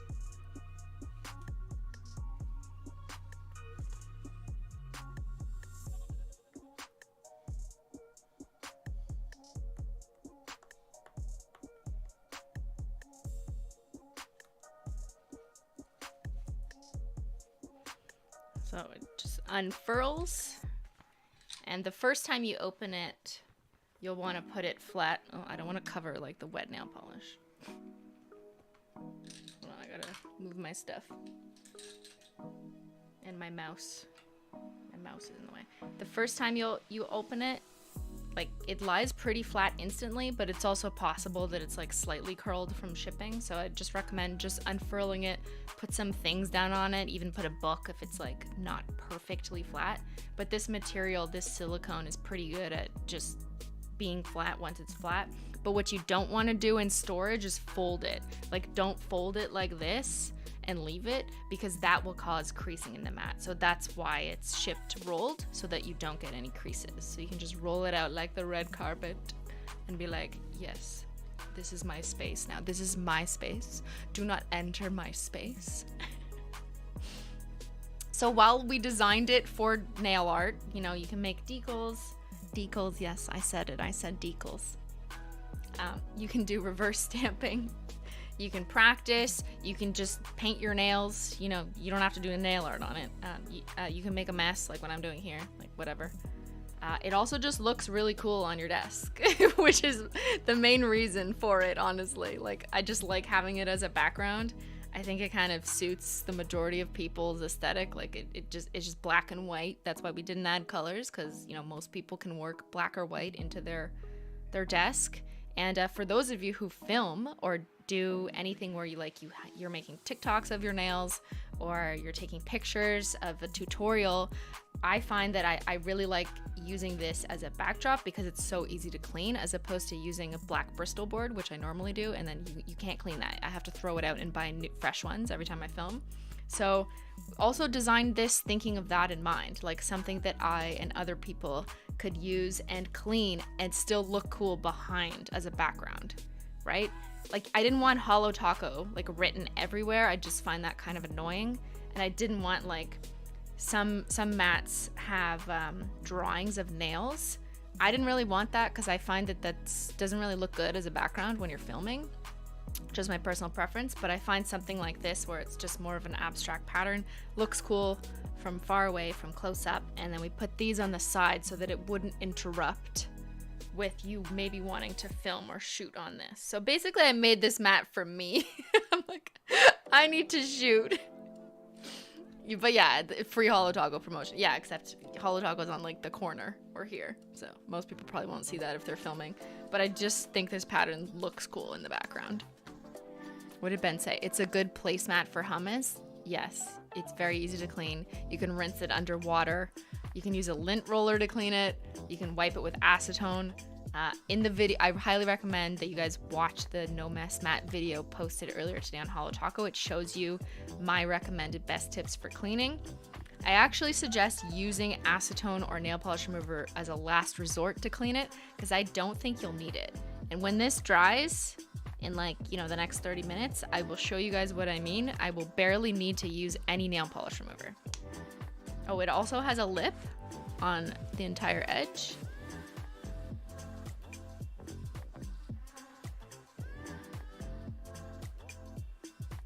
Menchie hair is not included, but there's a lip on the edge of the whole mat, so that way if you are working with acrylic paint, maybe you're mixing acrylic paint with water, or you've spilled a bit of acetone on your mat, or nail polish, there's a little bit of a lip here, so it's not going to run off.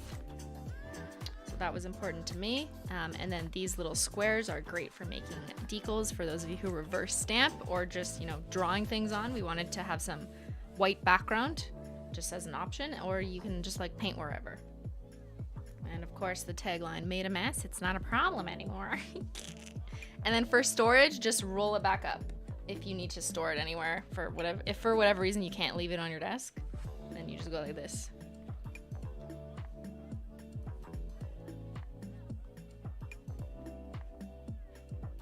Or the other direction, whatever. But there you go. Cool, eh? Funky. So excited that's finally out. Now everyone can stop asking me, where did you get your mouse pad? Good.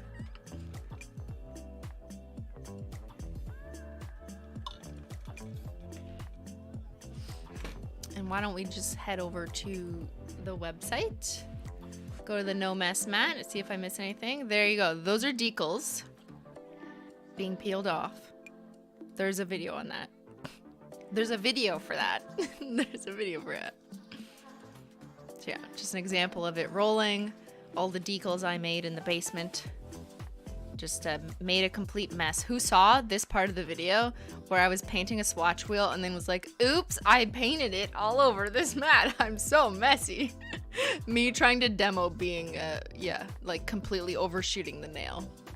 But yeah, it's just a demo, like this is doing nail art, making decals. In other words, painting on a design, dragging it with the end of the dotting tool, and then letting it dry and peeling it up and potentially putting it on your nail. But you don't have to use it for that. Like you could literally, like you don't need to be a nail artist to have this mat. That's why it's the no-mess mat rather than the nail art mat. There's a lot of people just like to have a mat like this that they can use as their working surface for just painting the nails. So yeah, that was that part of that demo. I laughed at the extra overpaint. The best infomercial vibes. I'm like, oops. Yeah. That's just a close-up of me showing off my skills. Yo, that looks good though. I should have put that on my nails, but I was too busy making decals.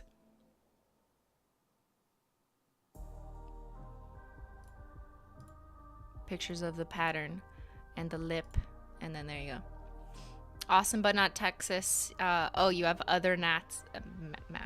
Other mats and the nails annoy you. Yes, there's some nail art mats, and like it's not nothing against them. I understand why a lot of other companies have drawings of nails, because it's supposed to be as like a practice surface, so you can envision the lines of the nail, so you can kind of practice. I see this as less of a nail art mat and more of a user, like any user, for just painting your nails. So that's why it doesn't have practice nails on it.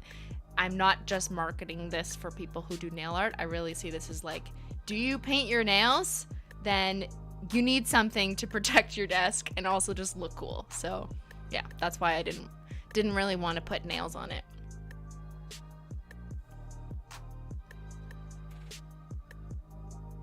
It's a work surface. Yeah, exactly. It's a work surface.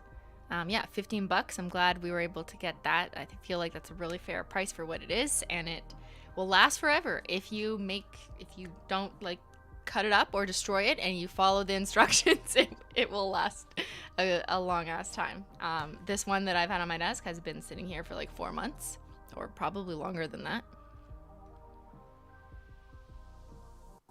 But yeah, 16 by 12 inches.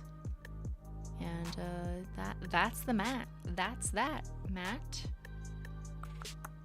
All right, so let's go back to painting. Were there any other questions about the mat? Is the backside textured or smooth? It has cat hair on it. Guys, this is not a good example. This has been sitting here too long. I'll get you the fresh one. The fresh one that I just put on the couch that Menchie sits on. It's smooth. I don't know, what do you call this? It's like slightly less matte than matte, like as in M-A-T-T-E, than the front of it, but it's smooth. I wouldn't use this size if that's your question. This side. Don't use this side. That's not the side it was tested and optimized for. It's this side. Yeah, the material is like a little bit different. And also the lip. I don't think you could put it the other side. It'd be weird for the lip to be like upside down. Is it non-slip? It does a good job at like staying put. I've never had any issues with it moving around. And I think that's because it's silicone. Like silicone just by definition, I think is kind of sticky. Like especially if you put it on a surface that's like a table.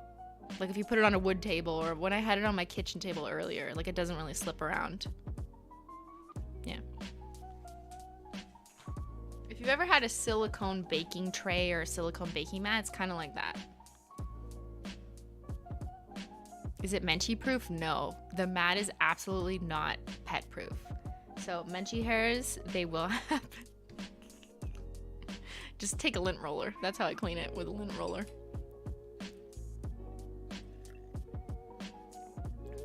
Someone asked if you could use it as a mouse pad. No, you can't. Here, I'll literally show you.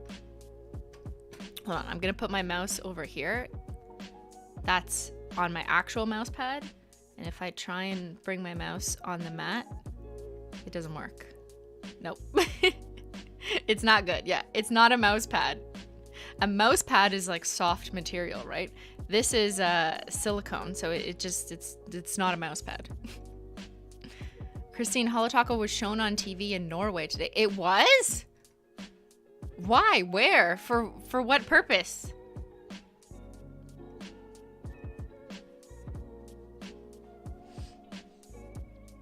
That's so cool.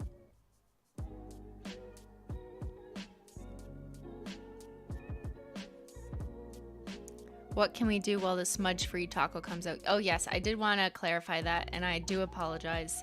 I have messaged this on Twitter and Discord and Instagram, but yes, in case you were wondering, we had initially teased in Monday's Holo Taco email that there would be a new taco, is what we said, coming out with this launch. But unfortunately, sometimes this just happens in the life and reality of, you know, products and supply chain. We could not release it for this launch, so we spoke too soon, and I apologize for that. Yeah, so we were supposed to release a no-smudge taco, essentially, but we did not. We decided not to, for good reason. So yeah, apologies for that mix-up. No, it's not coming out tomorrow, so don't worry about, like, should I wait for it? No, that's not the situation. Instead, this launch is about the 3 new nail tool products: the nail art brushes, the dotting tools, and the no-mess mat, and then also the return of Got Cake. The no-mess mat. Yeah, say that 10 times fast. No-mess mat, no-mess mat, no-mess mat. Yo, if Matt's watching, like Ben's brother, he'll think I'm talking about him. Is Got Cake a limited run, or will it be restocked? Got Cake was a limited edition polish in its original carton, but for this run, we're going to continue to restock it if it sells out. So if it does sell out, yes, we will be restocking it as long as we are able to and pigments are available. Oh, and in terms of the Glossy Taco, just to clarify, here, I don't know why that screen's on. For the question earlier from the chatter about like not putting the no smudge and the Glossy Taco. So you can still use a Glossy Taco over top of your nail art without a no smudge taco. I've been doing that for years, other than when I've been testing it.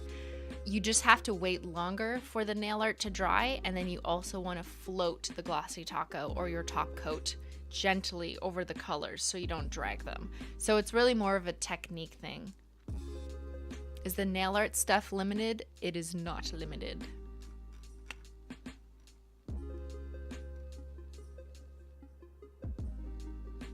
Thank you for making sure the quality will be good and all will be available even if it's delayed. That's always my priority, Alona. Always.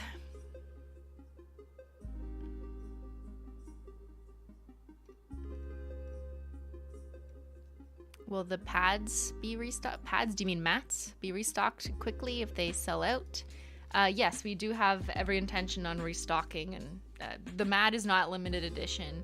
It's a, hope it's around forever product. Same with the nail tools. These are going to be classic Holo Taco products, like our Holo Taco nail tool kit, like this guy. Not limited edition. So, matches. Also matches. Guys, everything matches. I am obsessed with matching. Matchy. Okay, we will finish off here with the other brush types.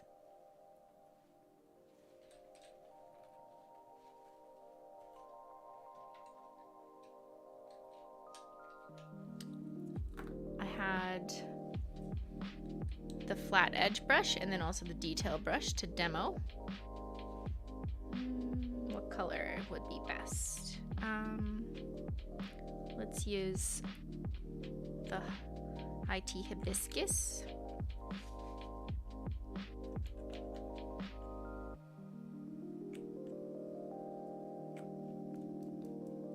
I I appreciate that everything matches. Thank you, Random Hearts. It's like my first requirement. I mean, obviously the quality of the brushes too, but I'm like, we're not doing them unless they look cool. That's one chonky mouse. What this? It's a chonky mouse, yeah.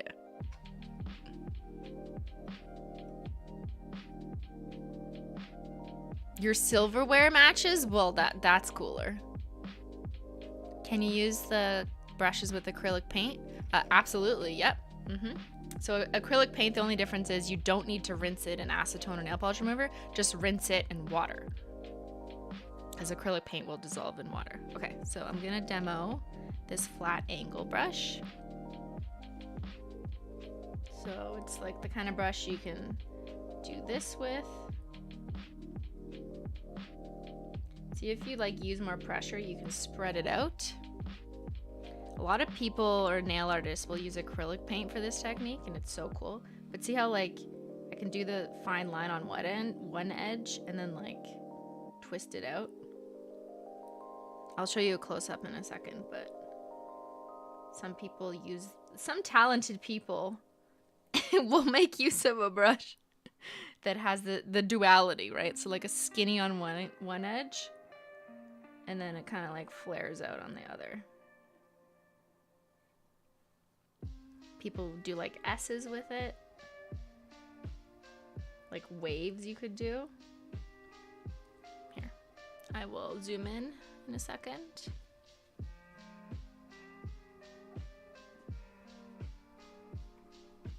Someone had asked, is Holo Taco cruelty free? So I'll just repeat that again. Yes, all of our polishes, brushes, and everything is cruelty free. So what that means for the bristles specifically is that these bristles are not animal hair. They are a synthetic nylon, technically. So they are not animal hair.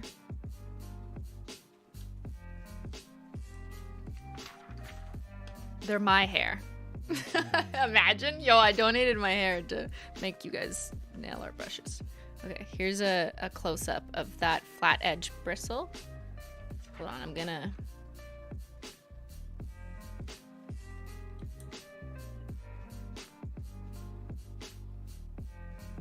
All right, you see how you can kind of make a flat edge and then twist it over like an S? I don't know like what this is painting, but it's just kind of to demo the purposes of this brush, where there's a flat angled edge and then like it's wider, right? Think of the possibilities beyond this. Use your imagination. Is simply doing nail art? Excited to get my hands on the brush, by the way. Yes, Zoe 7-Day. Right now I'm just demoing what you can do with the different brushes. I really think this one will be super useful for those of you who are familiar with one-stroke nail art. Maybe I'll Google that and show you what I mean. All the French nail artists know. Hold on, let me show you what I mean. It's so good. One-stroke nail art. You're gonna be like, impossible, but watch.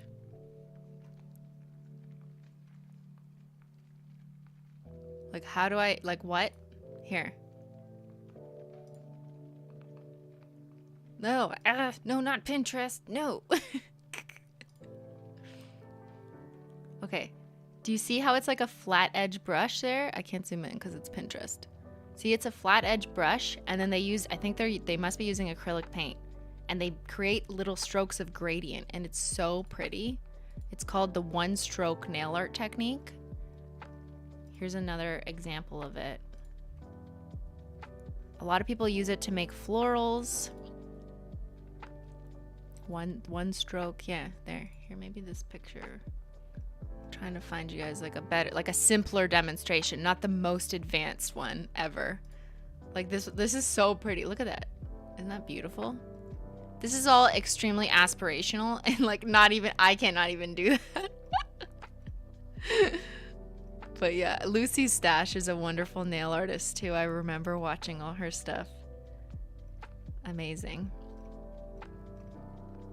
But I remember mostly learning or like watching this from Tarte Fraise, which is a French, right here. That's Tarte Fraise.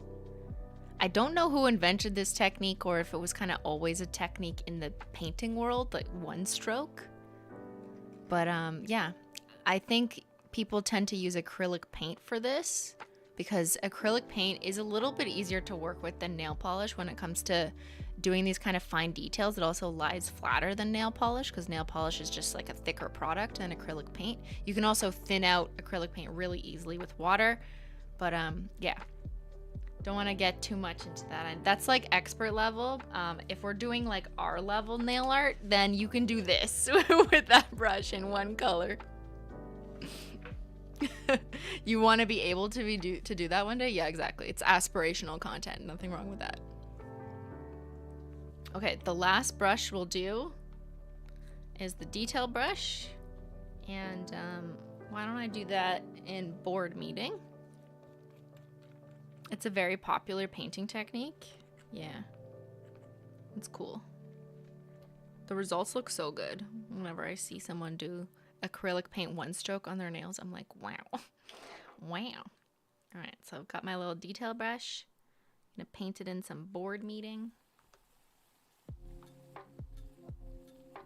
So with detail brushes, sometimes I just want to like get a little bit off. And then we can paint. Here's a little face. Hello. I know it's like so far away for you to see. But you know, let's write.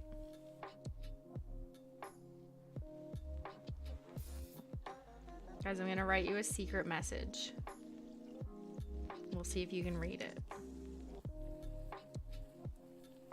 So this is that kind of universal brush or bristle where it's really for you to paint whatever you want because it's super tiny.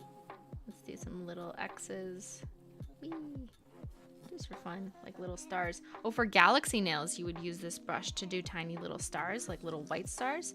You might also use a dotting tool to do little dots in the sky.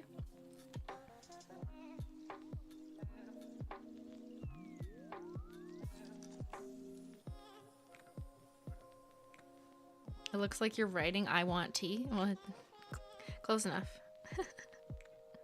So with the detail brush has the least amount of bristles because it's the tiniest. So you want to be super sensitive to cleaning it. Like, don't rip it. Don't be gentle with it. When you dip it in acetone, you just want to like gently maybe go like this and try and soak it out because it's the most, you know, the smallest amount of bristles. And here I'll show you guys again. Just dabbing it with some nail oil. I mean, technically I should go rinse this out first under water, but you know, I can't take it to the sink. So just pretend I rinse them in water. And I would just take a little bit of nail oil or cuticle oil or any oil really. And just add a tiny little dab. And then you can kind of just go like this just to shape it. Just to make it straight. And then there. That's it. That's how you care for your nail art brush. Just pretend I rinsed it in water. Please rinse it in water. I will be doing that after the stream. I remember you recommended prepping nail art brush for use by wetting it in between your fingers. Yeah, you can also wet your brushes in between. I find I did that more for acrylic paint use. Because with acrylic paint, it really helps to have like the bristles a little bit wet because it gets it flowing. But when you're painting with nail polish, I'm not sure that that's like the best advice because you don't want to mix nail polish and water. If you're trying to thin out your nail polish, then you would use nail polish thinner, not water. So I don't know in what context I gave that advice. Could be wrong. What are the detectives looking at? Wait, what did I miss? What did I say? Oh, the word holo. Guys, what's my secret message? What does it say? So that's the tiny detail brush. Oh, you're looking at the nail oil pen. Yeah, that's not the nail oil pen. It's an old prototype that will not be the eventual nail art pen. That is not coming out anytime soon. Just to be clear. Let's set the record straight. The nail oil pen is not coming out imminently. I love that Christine doesn't even know. Yo, sometimes I don't know what you guys are talking about. I'm just like, what's going on? Who am I? Where am I? What's going on?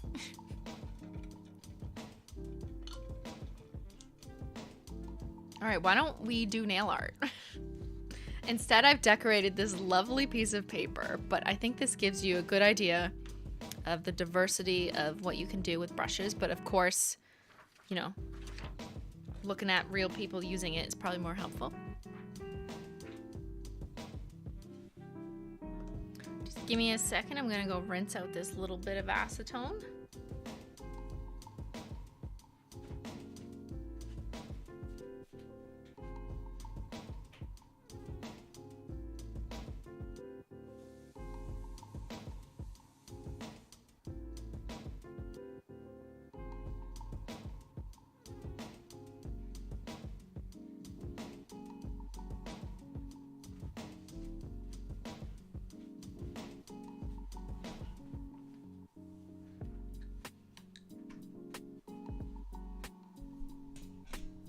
How long did it take you to test the brush samples? I've had them for a long time, and I've had a different set that you'd probably see and be like, that's not the same bristle. So at first I had a different type of bristle edge, and the color of the bristles were lighter, and you probably see those in Holo Taco videos from like a year ago or like over a year ago. Am I wearing jeans? No. I'm wearing sweatpants. Come on, guys. But yeah, you probably saw at some point in time different bristles, and then it changed because we landed on like this type of bristle, which I just thought performed a lot better. So nail art brushes overall I've been testing for well over a year, but the specific one we've landed has probably been the last like 6-8 months, if I'm just guessing. It's a long time. Also, once I confirm them, it takes a long time to make them all. Do you have any current discount codes? Well, not a discount code, but we do have the promotion right now that we rarely do, but I'm so happy that we're doing it now. So I'll repeat it again in case you missed it. Currently on our store, if you order anything you order $80 or more US, you get a free full-size hand cream.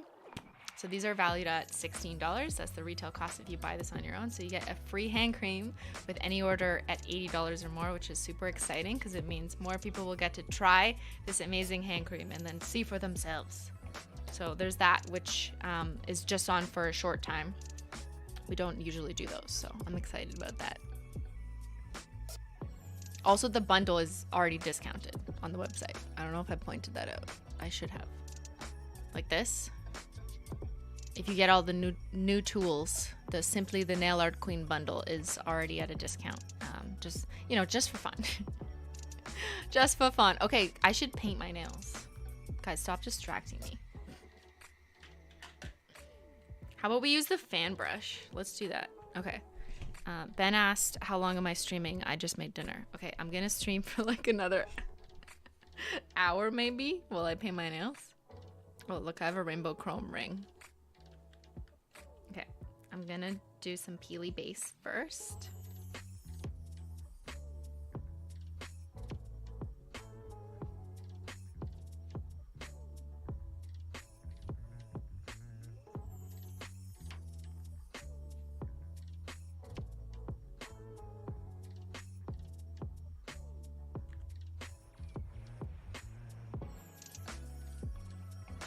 My nails are too long. I didn't have time to file them. I mean, which is fine for demoing nail art tools, but they're definitely getting longer than I normally keep them.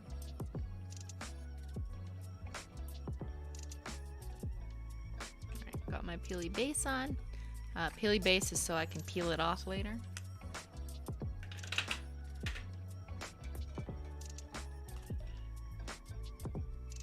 What nail art should I do? I gotta do something simple. Maybe I'll do like some crosshatch. Like that fan brush demo? Yeah, let's do the fan brush demo.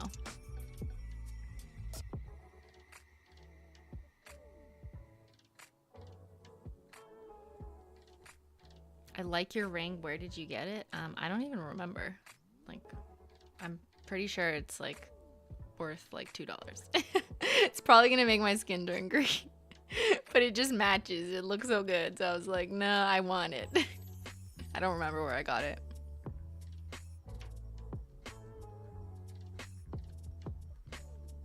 Yeah, I think I want to use the cremes because I think the cremes will just do a better job at showcasing the nail art tools. Because once you start using a special formula like a linear hollow, you're going to just see the linear hollow more as opposed to the technique and what the tools can do. So I think I'll use cremes for this. But like we could incorporate hollow as the backdrop maybe. I'm like trying to sneak it in. We could put on a Holo Taco. No, I'm not water marbling Nicole. Absolutely not.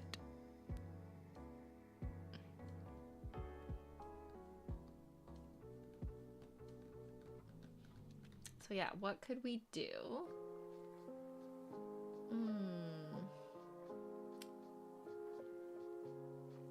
What color theme are we feeling? Try the one stroke. So I would need to get my acrylic paints out to do one stroke. And I think I just want to stick to nail polish on this stream. We're not going expert mode, guys. Can we use the floor as guava? Okay, we could do that.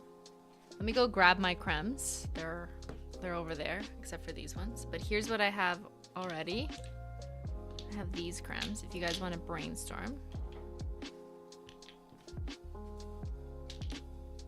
Actually, I'm gonna run to the washroom with one hand, so be right back. Always go to the bathroom before you paint your nails.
Take it off.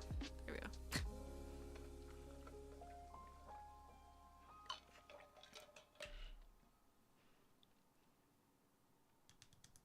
Okay, I want to do, I need like an idea for a color palette, and that will inspire which colors I do as the base and which ones I dry brush on top. May the 4th nails? I don't know what that means. What does May the 4th nails mean? May the 4th. Okay, let me Google that.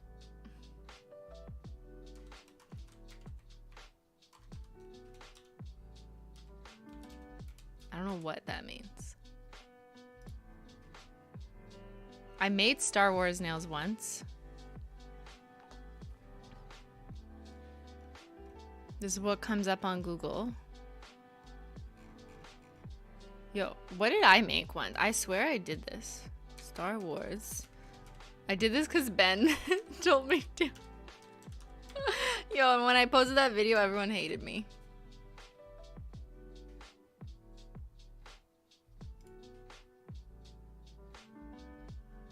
Yo, that was pretty good. Yo, that's pretty good for someone who's never seen Star Wars. So I think I did that.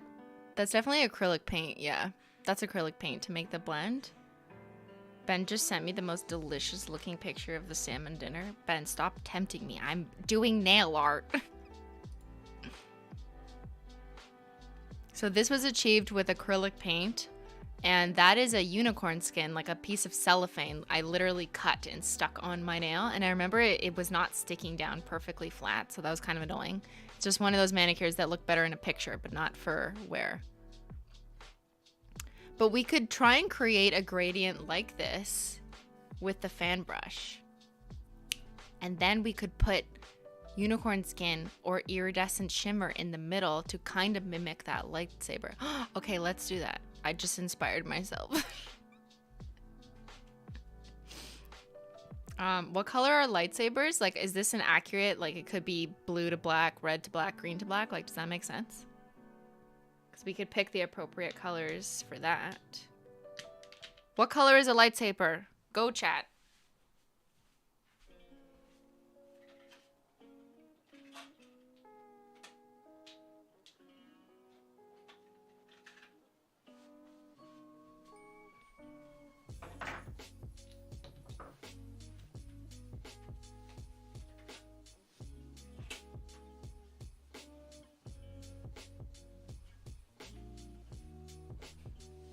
Red and blue? Red, blue, and green. Okay, so it's like what I did. High tea hibiscus, it's pink.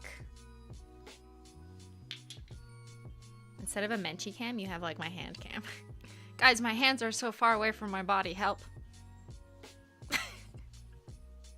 Okay. Okay, let's do that.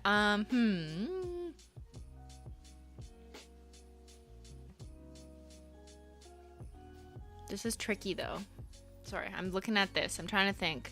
Because I did that with acrylic paint, so it doesn't perform the same way as nail polish. So if I do a black base, I'm going to have a harder time putting white on top of a black base. But if I do a white base, then the black is going to look gray. You know what I mean? You know what I mean? Okay. I think we're gonna have to do a white base. And then the black will just look gray. Because I really don't want to put white on top of black. That's not really gonna work.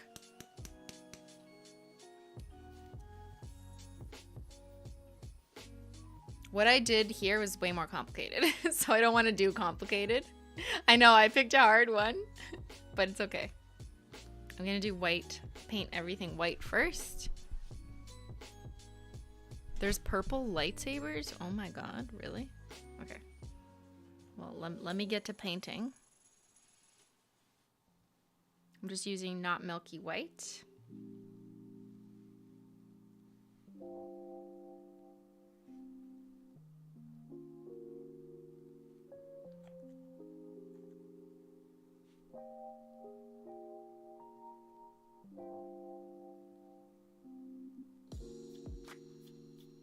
Minty.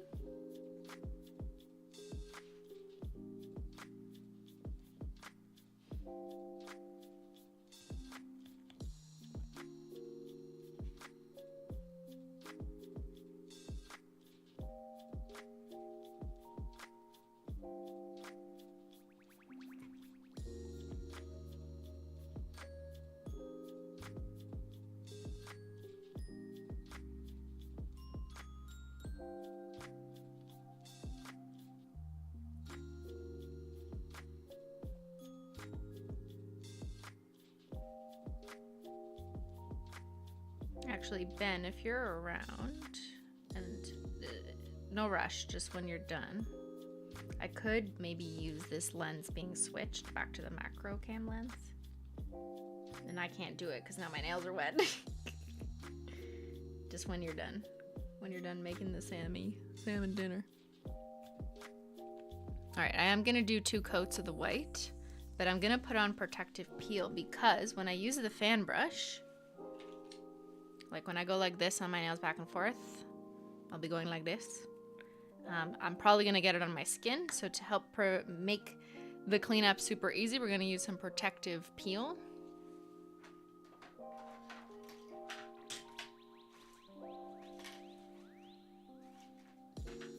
If I can find it on my desk. Help me, help me. Where did I put it?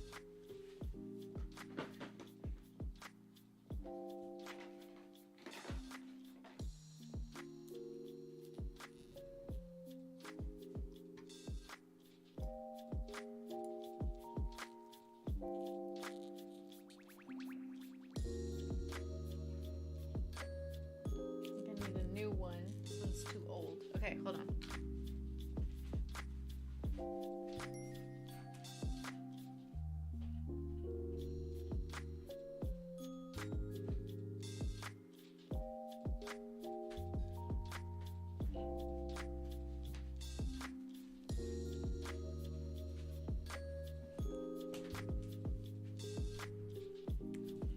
There we go.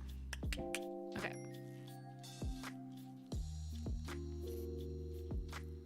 I thought she said peel off base coat. I do have that on, but I need protective peel. Well, you don't need to do this step, but it's just a lot easier to clean up around. It's like a gradient, you know, it's easier to clean up around. So I'm just gonna add that on my skin so that way I can peel it up when I messily apply the fan brush lightsaber onto my nail. We'll see, guys. We'll see.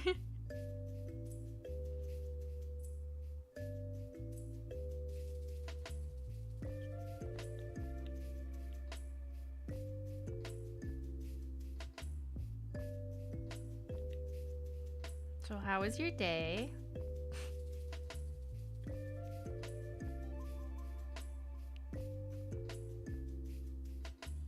Is your hand purple? Oh, it's the neon light. Yeah, there's neon lights in this. My hand's purple. Yeah. No, it's just a reflection of all the neon lights behind me or beside me. I wish my hand was purple. That'd be cool. Why are you laughing? Ben just entered during that out of context statement. Here, I can switch to the other camera while you turn the, change the lens. Thanks, man. Is this the cap? Oh no, this is the cap for this one. Well, you put it there without the cap. Not, I did not. So.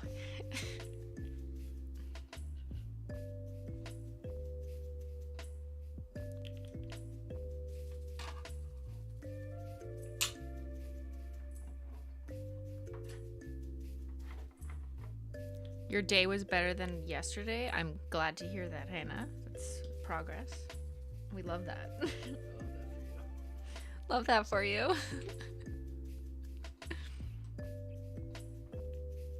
You finished your degree in early childhood development? Congratulations, Colleen. So many people have been finishing degrees. Is it like, wait, what month is it? It's May. Okay, that makes sense now. I'm like, what a coincidence, guys. So many people are graduating.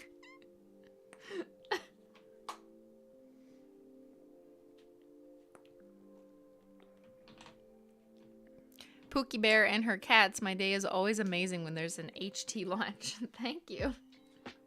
Are your cats impressed, though? Ooh, Pookie Bear? Don't let your cats chew on the brushes.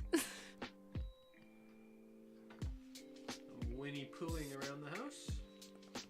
I don't think they can hear you. I hope they don't hear you.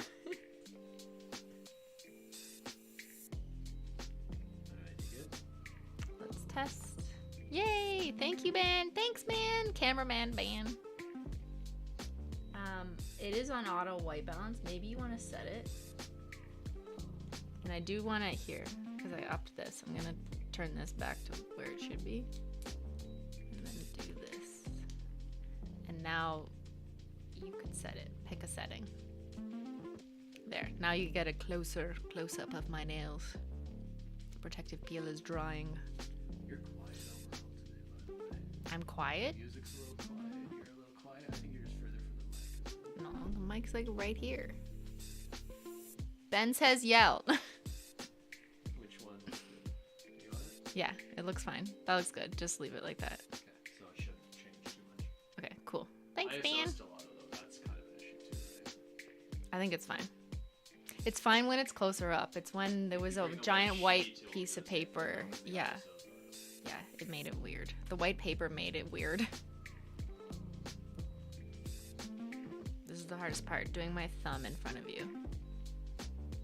Because I have to hold it in this guy.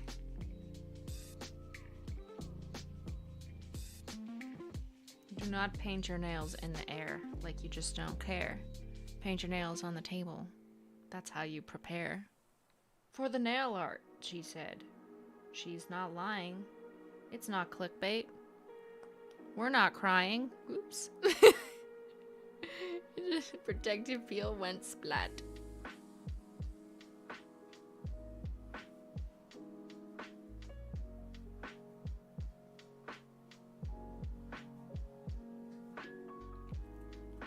Look, I don't care because it's my no-mess mat. Don't care. She spilled, that's fine. Nail art gonna make you mine.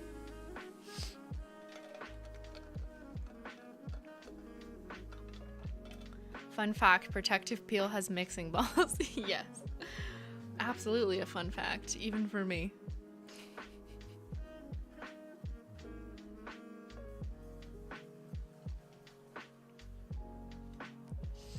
Okay, I'm gonna... Whoa. Oh, there we go. It was like, whoa, that was too bright.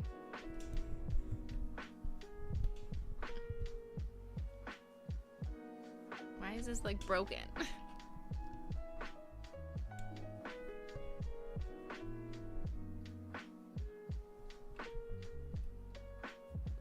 Okay. I'm gonna paint a second coat, not Milky Way.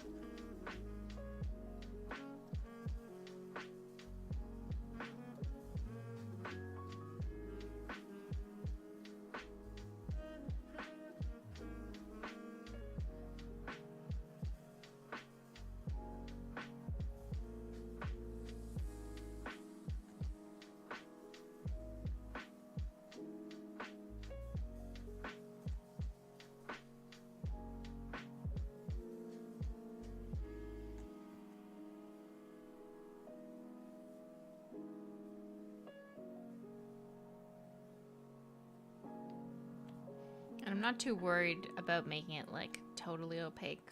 I mean, it is opaque in 2 good coats if you do that carefully. But I know I'm, oh no, I'm stuck. Okay, here's how you problem solve. Ready? Hold on, I need scissors.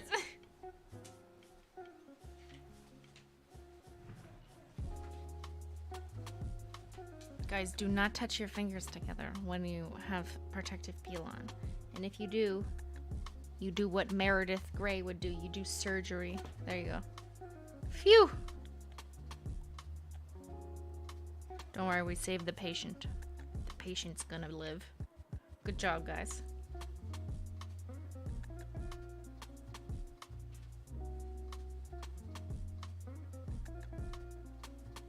What was I saying?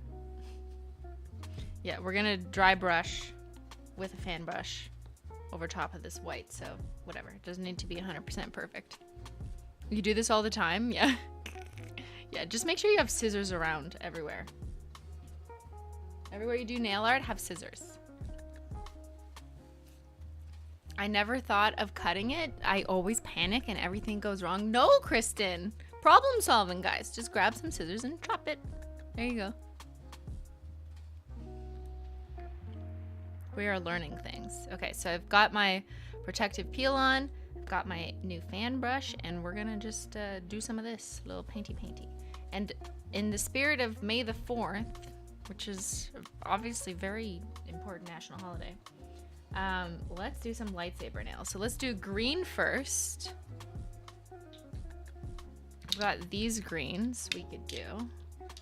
So I'm thinking if we have black on the outside and then kind of fade in. Oops. So we have black on the outside and then fade into, actually we don't even need this. That's too much, yeah.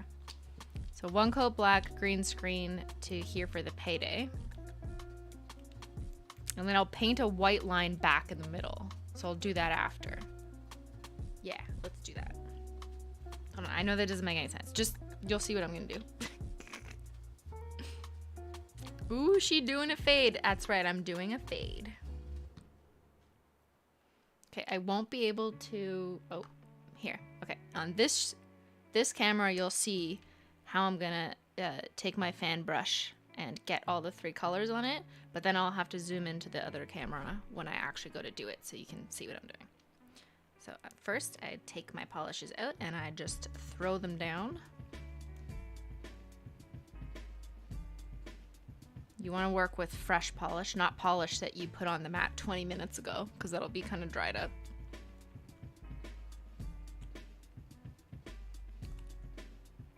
I like to put a generous amount of polish on the mat too. I just find it's easier. It doesn't dry as fast if you put like a big plop on it. And also, the bigger the plop you put on it, the easier it will be to clean up later. The thicker the polish is, the easier it is to clean up. I know that sounds like it doesn't make sense, but it does, trust me. And I'm also gonna do white. You'll see why. You'll see why. Okay, so this is the tricky part. It's white in the middle, so I'm gonna just take my fan brush and dip the middle in white. And then we're gonna do around that in here for the payday. And then the edges, I know you can't see, will be a green screen. And they're gonna overlap a bit, but that's fine. We can control it. And then the very edges, I'm gonna do 1 coat black. Okay. So this is kind of like all up to chance. Let's see what happens. But here's an example of my brush. I gotta start using it before it dries. Let's just go for it.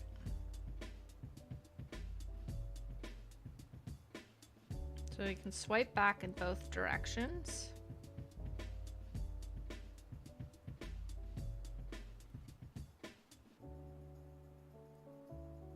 Oh, sorry, it was kind of blurry.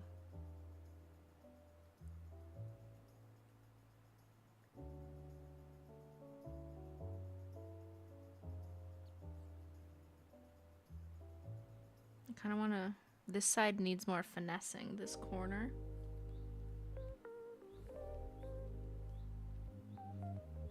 With the black. Okay, yeah, it's kind of working. We'll go back with a second coat just to even out the colors a little bit.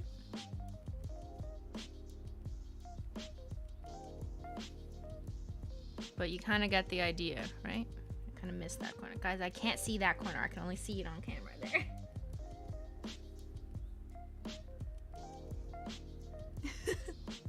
Okay, so that's the first coat. Kind of like an abstract attempt there.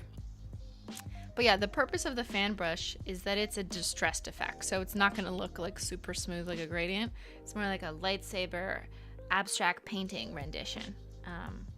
So since I've already got my brush in these colors, I'm actually just gonna continue with this nail rather than let it dry. Actually, I lied. I kind of want to remove some of the chunks a little bit just so I can get a clean. Yeah, black is definitely going to be tougher with this technique. If I'm recommending for beginners, whoa, this is like a lot of... If I'm recommending for beginners, just working with lighter colors is probably a little more approachable and easier. Because black will bleed the most. Like it'll take over your brush the most. But you know, we're taking risks here.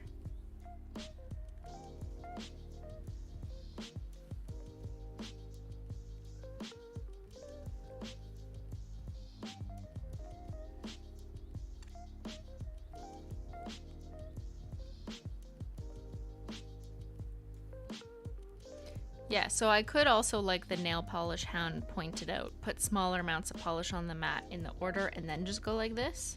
So we could try that. I'll demo that for you.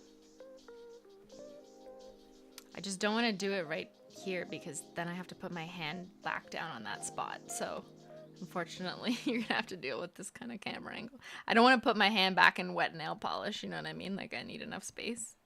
So here, I'll keep my fan brush here for reference.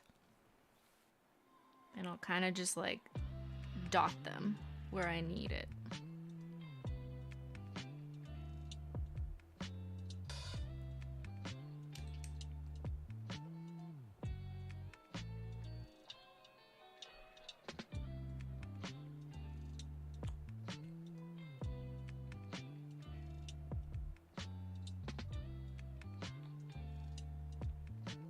So if you can see from far away, focus over here, camera. Focus over here.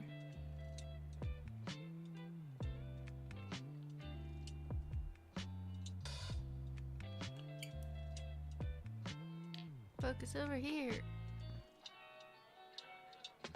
Okay, it doesn't really show you. But I'm just taking my brush and I'm dipping them in my pre-planned.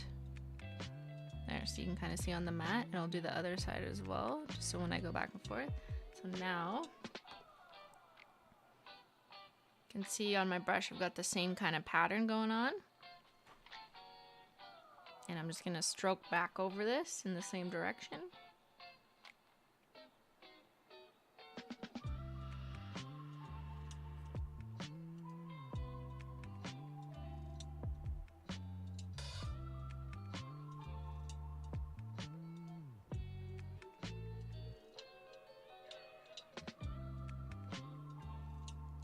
Yeah, that's blending a little nicer. So yeah, just the second coat. I could do a third coat and make it more even, but I kind of like the distressed effect. Just the top is bothering me. There we go.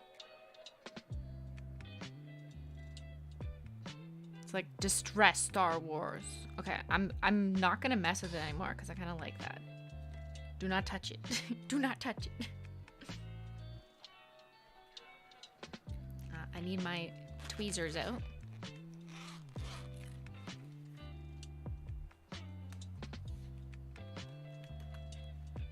My matching rainbow chrome tweezers. So I'll just peel that up. Actually, wait, before I peel it up, oops, hold on. Gonna wash my fan brush.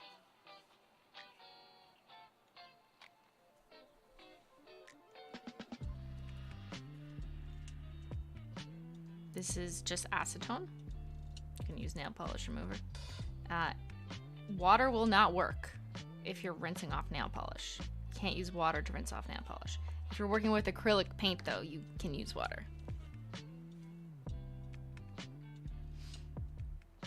So I did just want to do a little like stripe of the white down the middle. See how it kind of got blended away? So I'm gonna add some more white to my mat just so I can pick it up easier. Like I could just take my nail art brush and, you know, shove it directly on the bristle here, but it's kind of easier just to throw it down on the mat. So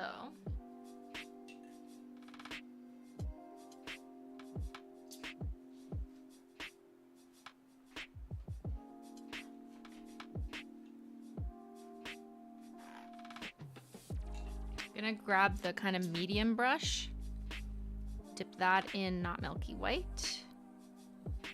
Back to this camera, and I'm just gonna draw kind of a line down the middle.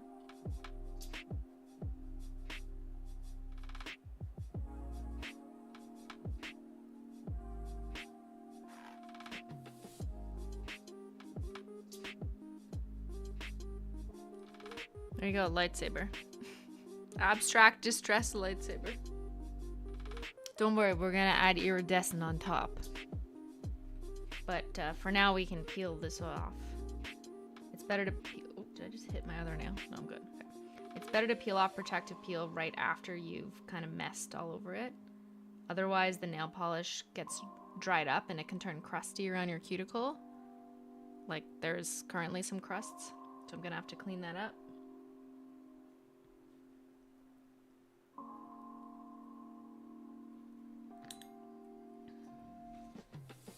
Crusty, so nasty. Okay, wait.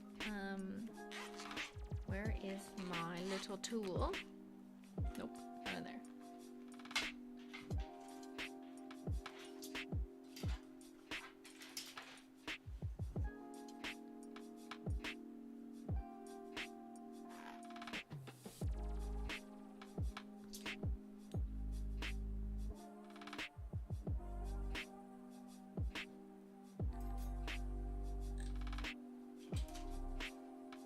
using my cleanup brush too.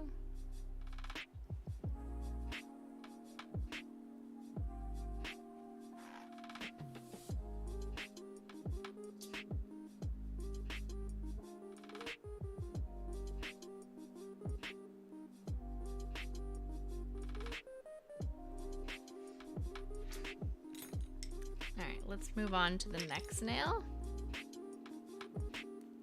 Yay, one nail down. Yeah. Don't worry, we'll do the unicorn skin last because it's like the more fun part.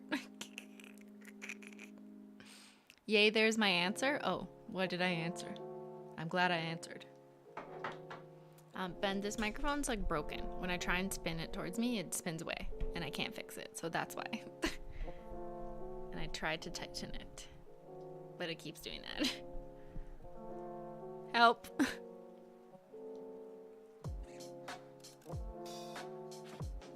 Okay, so let's do purple. Let's do purple. Yes, purple.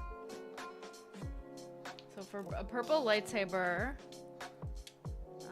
I need indigo away.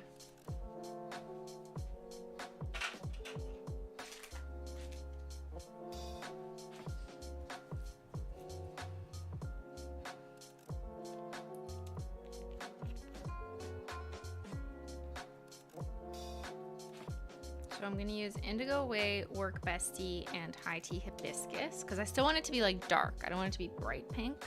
Still thinking dark. So I've got my fan brush, and I'm gonna do this, and with black.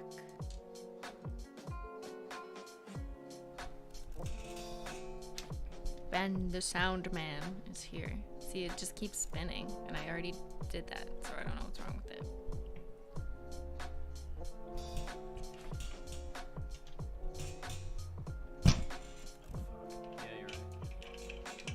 Broke it. Guys, no. Okay, you want to turn it off for a sec? Turn it off? Mute it for a second. Okay, we're muting.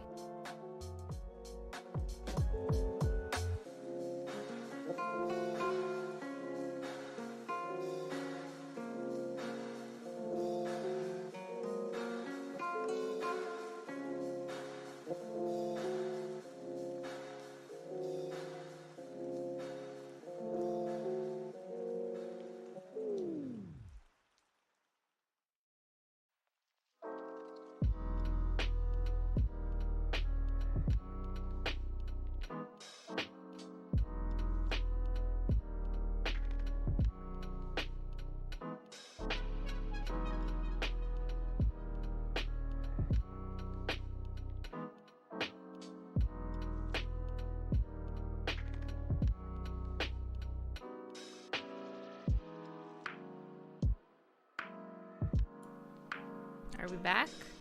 Are we back? Just turn the mic all the way up. The mic? There, yeah. This? All the way up, yeah. Okay. You'll let You're me just know? very quiet today. I don't know what to tell you. Oh, I don't know what to tell you either. I'm not talking differently.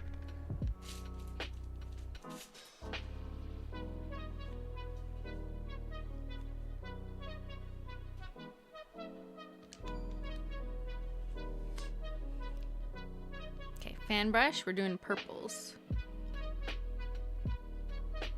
Let's get this one. Yeah, there we go. Oh, I could have done a better job with the white. Okay, but whatever. It's fine. All right, ready for purple? Woo! Guys, that looks too good. I'm gonna stop now.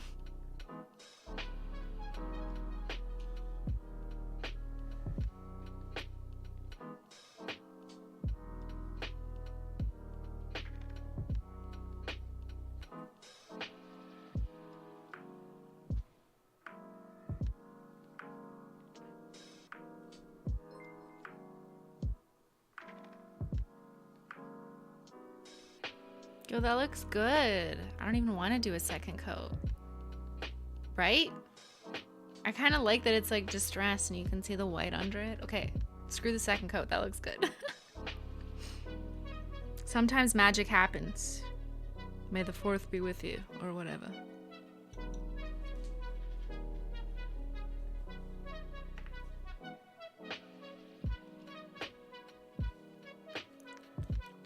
gonna close my lids so I don't spill it on my mouse pad. Don't care about spilling on my mat, but you know what I mean. Got this guy again, and we'll paint a white strip in the middle.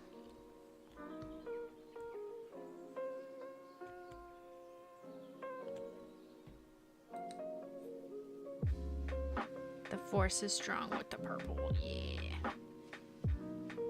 Or, yeah, you know, here I am pretending. Okay, so I've just taken the medium-sized nail art brush, and I'll do a strip down the middle.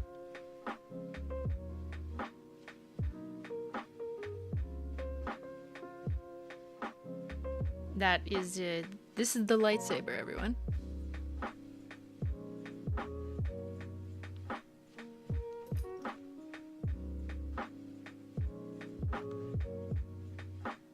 There we go. Doesn't really have to be perfect.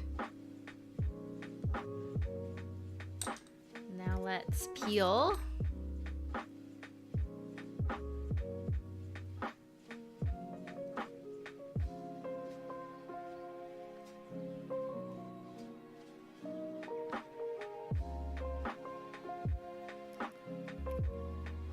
Need a little bit of cleanup. A little bit of cleanup on aisle 3.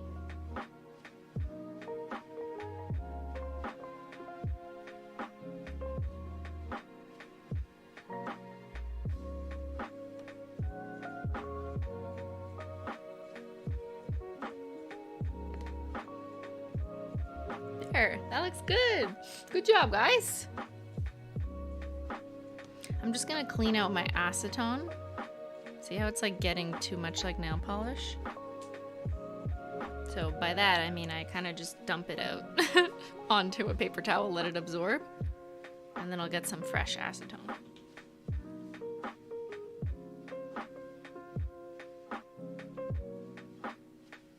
I know it's still technically a little dirty, but it's fine for this purpose. Okay, next color. Let's do red on the middle finger because I feel like red will be the feature lightsaber. So I'm thinking, because Holo Combo requested, we have the Flores Guava left on red, and I'm over brew, and then we'll do black and white like we've been doing. So back to this camera just to show you.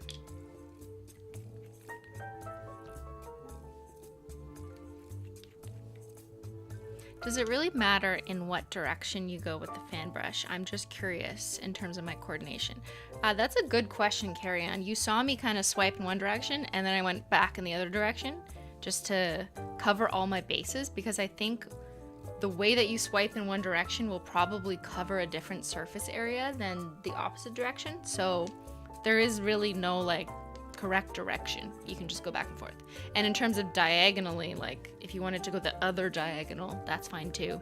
If you wanted to go completely vertically or horizontally straight, that's fine too. I'm just doing diagonal because I don't know, my mind just decided it should look that way. So now let's do the red lightsaber. Oh my god, she said One Direction. Oh my god, guys, that was like the biggest meme in like 2018. Oh my god, she said One Direction. Was it 2018? I don't know.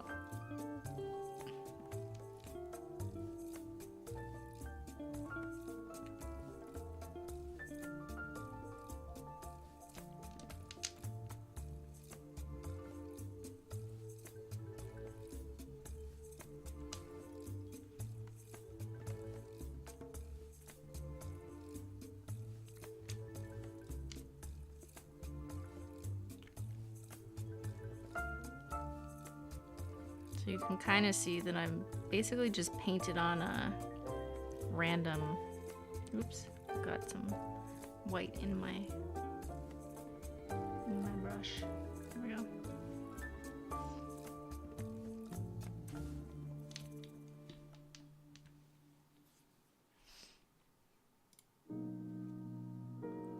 So I'm gonna take my fan brush and I'm gonna dip it in the red colors on both sides just to get it nicely dipped.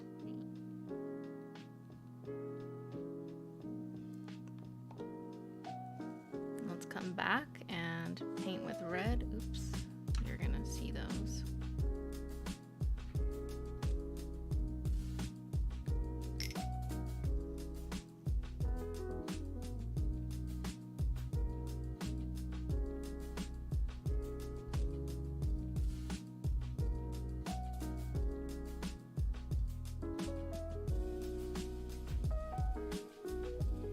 That looks so cool.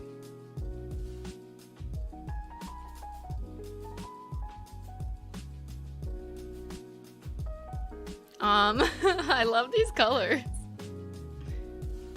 I'm gonna fix in the corner here.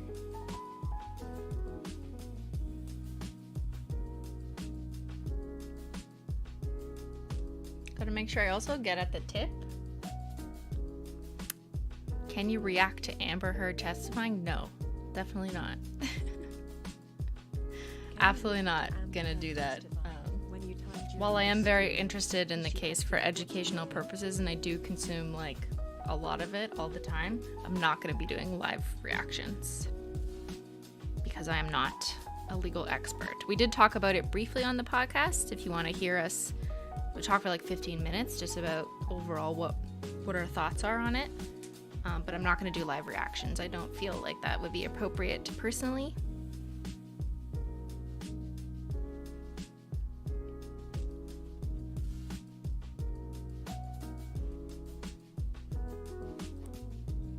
But yes, personally, it is a topic I'm very interested in, you know, having graduated in criminology and studied a lot of crime and psych. It interests me. The court system interests me. But did you watch her testify? You don't have to state an opinion. Well, thank you that I don't have to state an opinion. Yes, I did watch, but then I started streaming. Look at that red. It's like Darth Vader. Yeah, it's just like Darth Vader. So I'm gonna take my... This looks good. Like, it's supposed to look kind of messy, right? The bottom maybe could use a little bit more work, but whatever.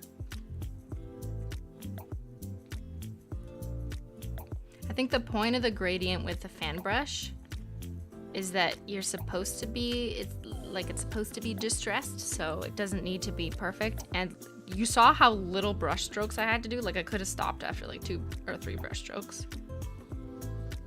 It also helps that Holo Taco cremes are extremely pigmented in color, so I don't really need to do more than 1 coat.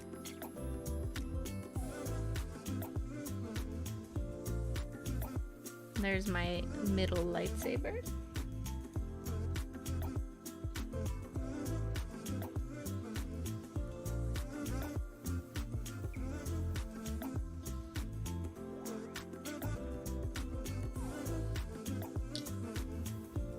Yeah.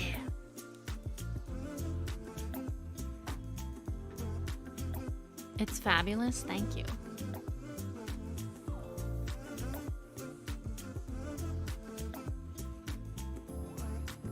Alright, let's peel.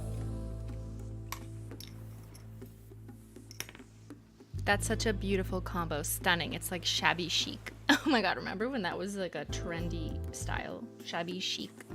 That was like a whole... Was that Pinterest or Tumblr? Can't remember.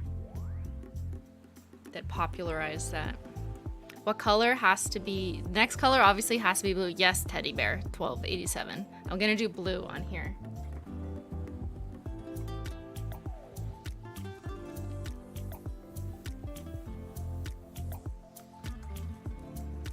I've never been a huge Star Wars fan, but this makes sense. Same. Same. Okay. Just clearing out my space. I'm gonna get my blues. So board meeting for sure, because it's like super bright blue. Let me grab other blues.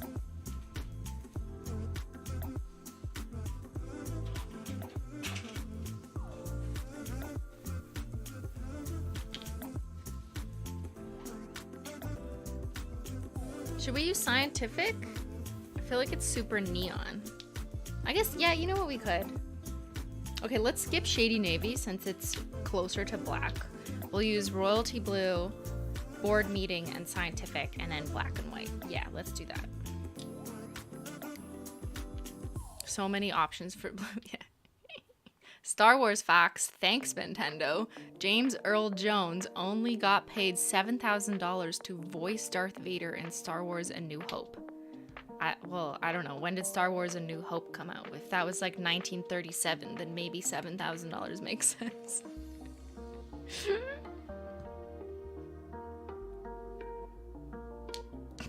What do I know? I'm just a nail art hoe. How fast does the polish dry on the mat? Oh, you're replying to, I guess there was a question about how fast. It really does depend on climate. Exactly, good answer, Cameron. Some of these are already dry and I can peel them off, but the more recent ones are a little wet. I'd say on average it's like 20 to 60 minutes, and that range is intentional because it depends if it's humid. It depends how thick you apply the polish. If you spill the entire bottle out, that's going to take longer to dry than just like a couple brushes.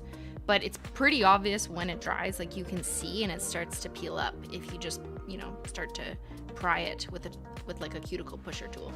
I'll show you guys after. We'll do a close-up of peeling this off and cleaning it up. You're gonna watch me clean on stream. Spring cleaning. Harrison Ford only agreed to reprise his role as Han Solo if they promised to kill off his character. Really?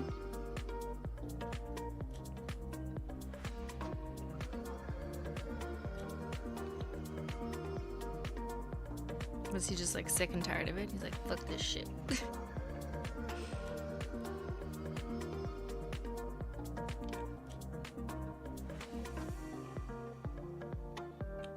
This blue is gonna look so nice. Wow.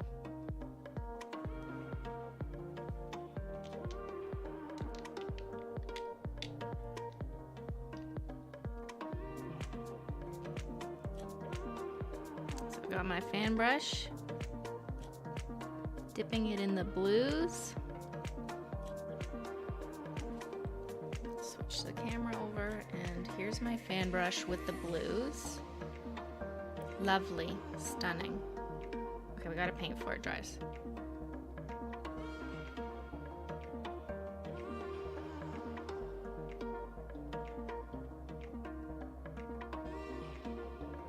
So I'm going back in one direction.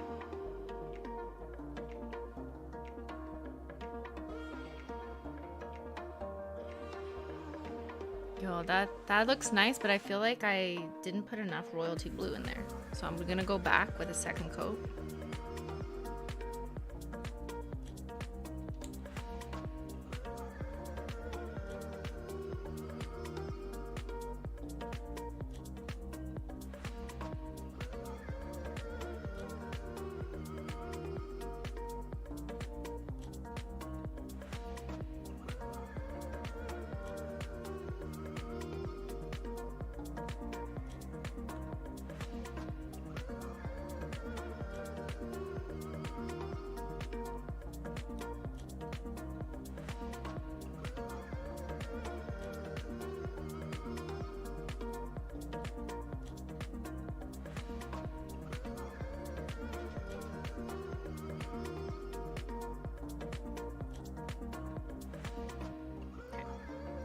Just add a little bit more.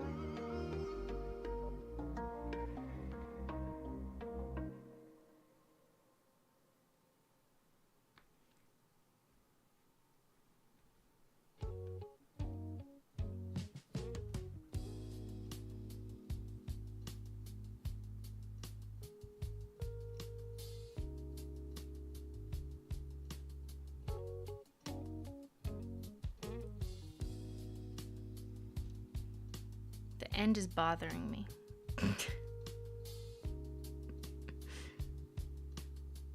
No. I pulled it up.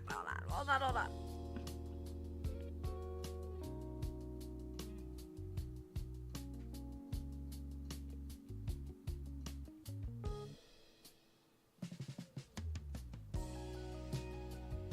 Okay, there. That looks better. Abstract, guys. You know, that's just the secret word that you're allowed to use when it's a little messy. Alright, I'll do my white stripe.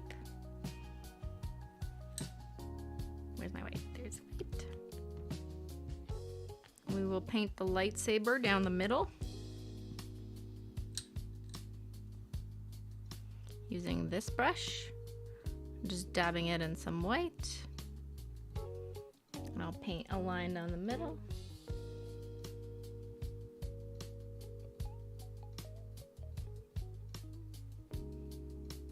Looks good. Tweezers Let's Peel, Protective Peel. Remember, I put that down first just to help minimize the mess. Also, like, getting black on your cuticles is the absolute worst because, you know, the darker the color of polish, the more it will stain.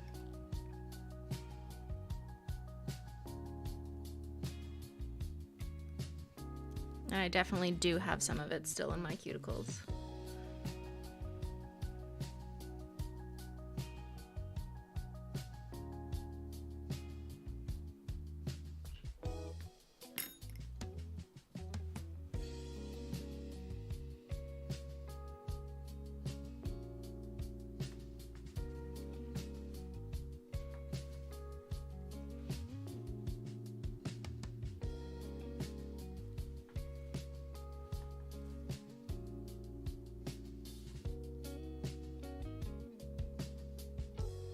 I'm really just cleaning up that cuticle line too. I just like to have like a nice rounded edge.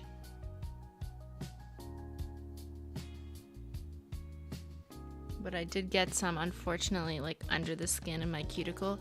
Ugh, the worst, the worst.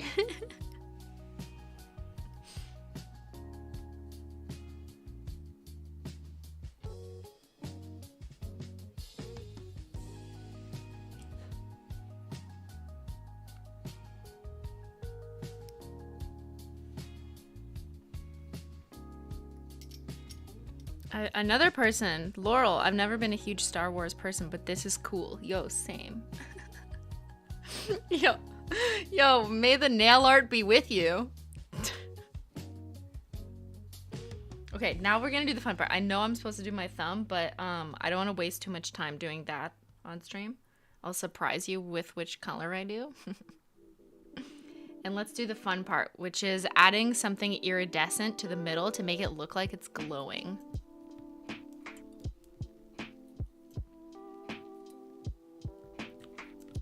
This way, yeah, you must follow me on socials after stream to figure out what color I paint my thumb.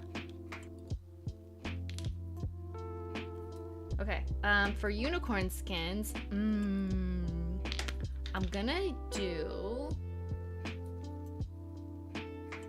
I'm thinking if I do maybe Polar Princess and Lunar Unicorn skin, then we can get both iridescent effects, like the smooth, more linear one, but then also the chunkiness of the Lunar Unicorn skin, because Lunar Unicorn skin will probably be the most impactful over top of white.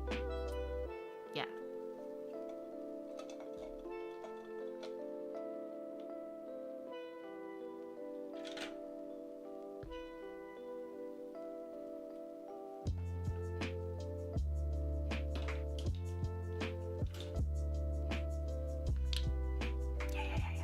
This is Polar Princess. It's like got pinky kind of to yellow. It's not exactly the same skin type as the Lunar Unicorn skin breed, but they're close enough that I think they will be equivalently impactful. Equivalently? That's not a word. Help me. Okay, and in order... Whoa, they look so good from far away. Guys, I did nail art and I'm impressed.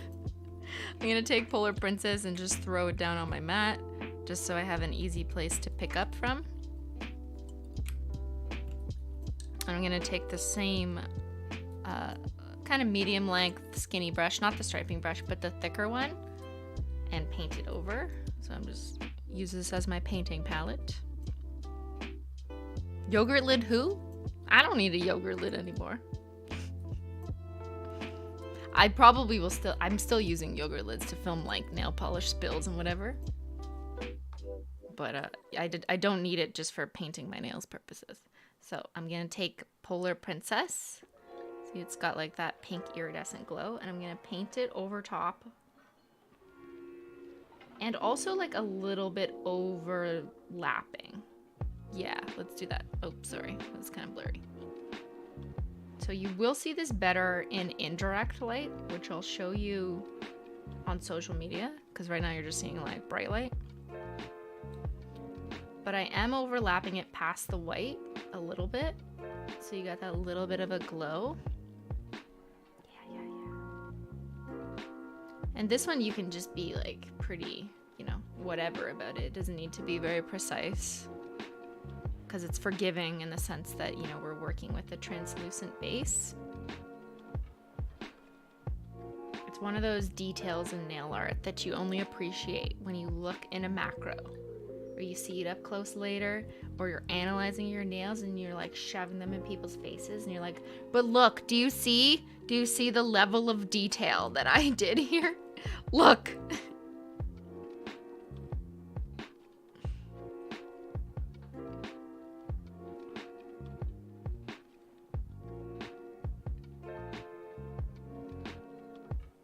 Oh, I need some more.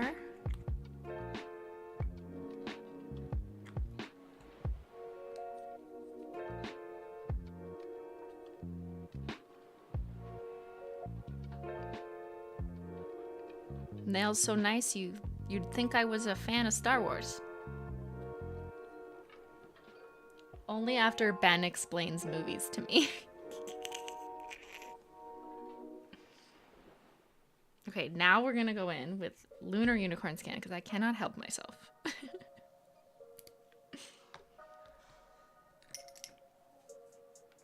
And again, I'm just gonna throw it down on my mat.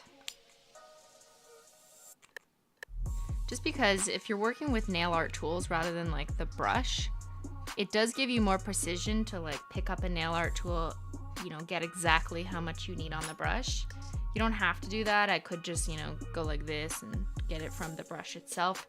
But I find it's just a little easier to go back and forth with just using the mat as a palette. So that's my personal preference. And now I'm just going in with some Lunar Unicorn Skin. So this is a little more yellow. And again, it probably won't be as noticed from this angle under this lighting, but it will be noticed later when I show you on the Instagram.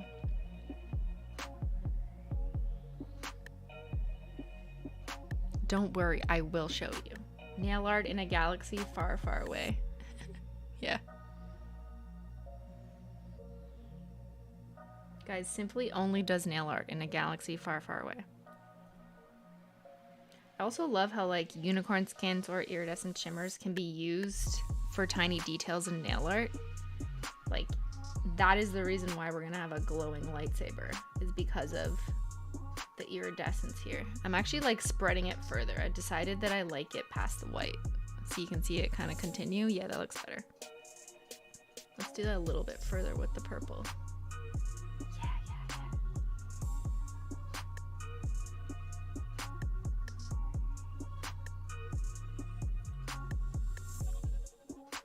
Doing galaxy nails would be so nice. I mean, I'm saying that like I've never done galaxy nails. I have done galaxy nails before. But to do like a dry brush galaxy, kind of like this, could be more of an abstract galaxy. I could totally see, like, if you take away that white stripe and you just paint little stars with the detail brush, or use a dotting tool to do the little white dots and then add some unicorn skins or iridescent shimmer, or Holo Taco, obviously, like scattered hollow even, that would look like such a beautiful galaxy nail. And the base was just using a fan brush to make this kind of abstract gradient. Remember? So in case you're just joining, all we did was use this to make the base. That's why it's messy, a little distress, but it does look like art. It's glowy.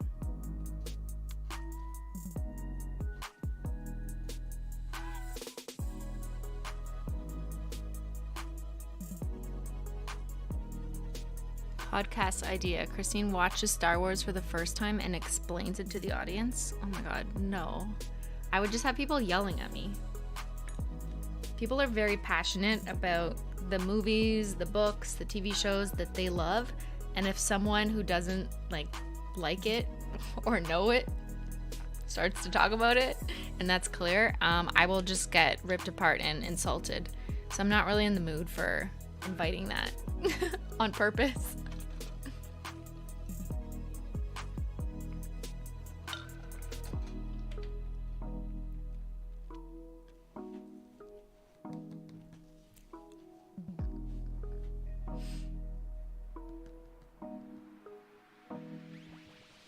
Still kind of confused how you picked up the polish with the fan brush.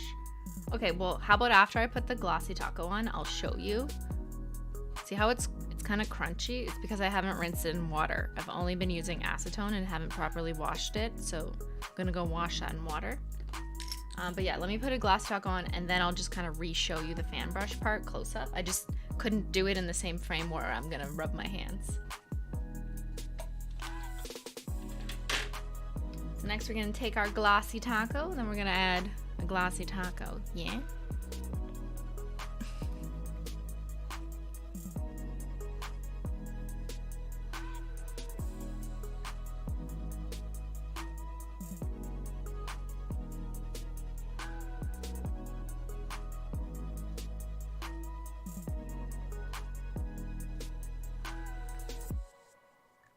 I know the camera's like out of focus and that's not good, but it also looks good when it's out of focus. The blur is nice though.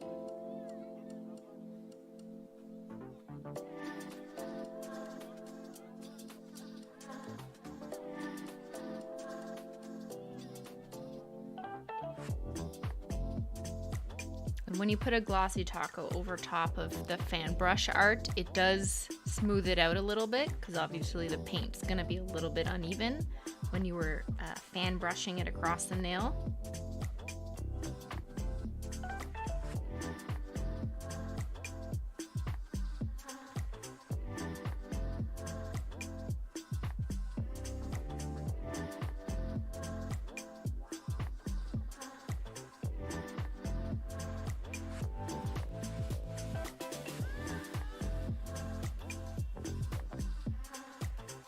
Wow. Wow.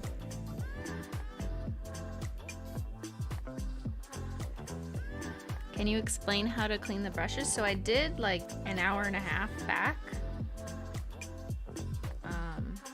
But basically, and it also says on the website listing, basically use acetone or nail polish remover to get rid of any nail polish residue if you're painting with nail polish. If you're painting with acrylic paint, you just need water. Pat it dry, get it out so there's no more nail polish coming off, and then rinse the brushes, like just the bristles, underwater. You don't dunk the whole tool unnecessarily. Just rinse the bristles in water, pat dry, and then reshape them with your fingers. And you can add just a little dab of nail oil. It just helps keep the bristles supple. All right. What do you think? What do you think? What do you think? What do you think? I didn't mean for it to go twice. I'm sorry if that was loud. Could have probably done a little bit more cuticle cleanup. But I think that looks really good. So this was all done using a fan brush, the new Holo Taco fan brush, to do a distressed lightsaber look. May the 4th be with you. And yeah. The messiness was intentional, and then we just did a white stripe across. Used some Polar Princess and Lunar Unicorn skin, and I think it looks really good. And as promised, let me just quickly show you how I was getting the polish on the brush. Here, I'll do the red one as a demo.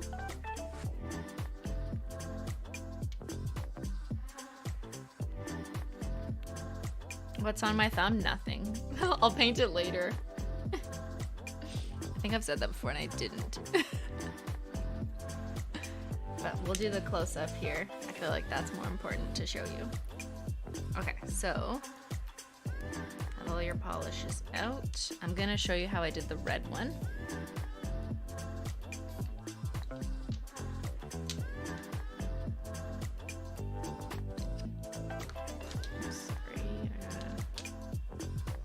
So I would take my fan brush and I would kind of like leave it there so I can just see the distance that I'm working with. Why does this light keep being so annoying? There. I'm sorry, we should have been. Camera settings are awful. Okay.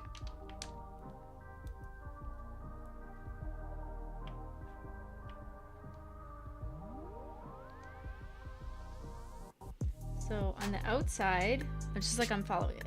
On the outside, I want black.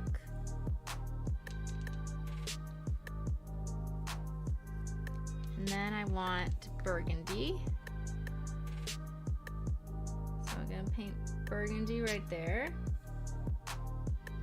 Right, so I'm just lining it up with the size of the fan brush. And then I want red.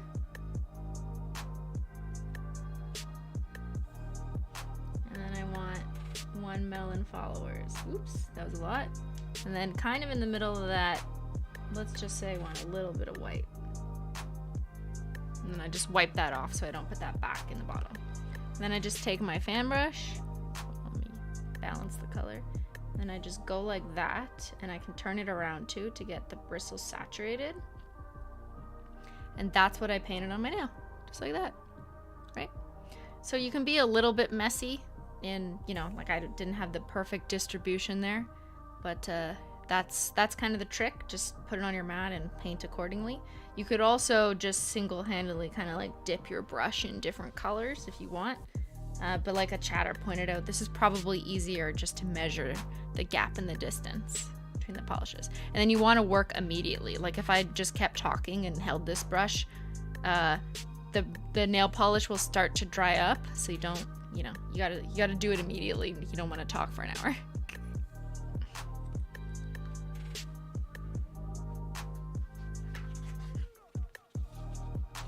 Like, let's see if it paints. Will it paint? Yeah, kinda.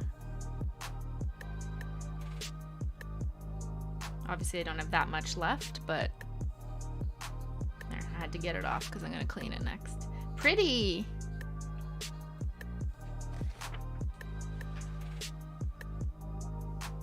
Here, you wanna clean? There. Dipping it in a little bit of acetone. You can also use nail polish remover. And as you do that, the nail polish starts to loosen out of the bristles, just gently. See? Gotta do a little bit more. And then I would take a paper towel.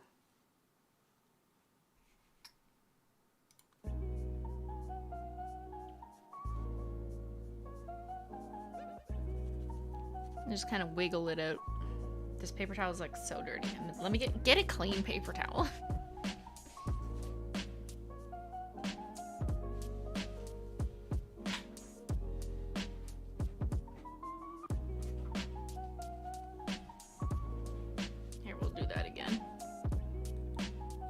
Dip in acetone.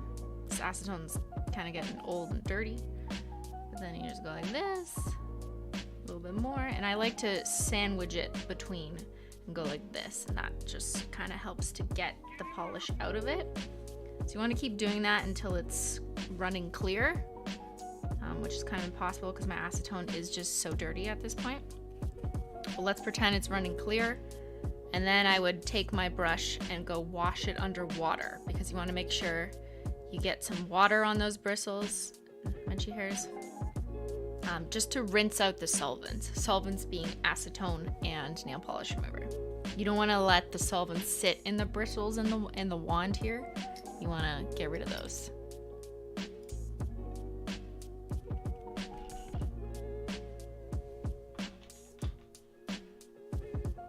All right, now for the fun part. We're gonna clean our mat. Let's clean our mat and then I'm gonna have dinner.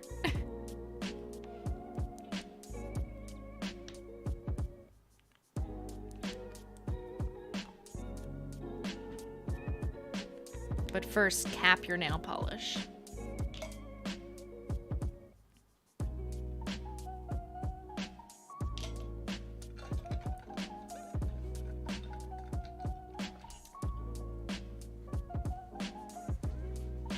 Let me just grab my lint roller.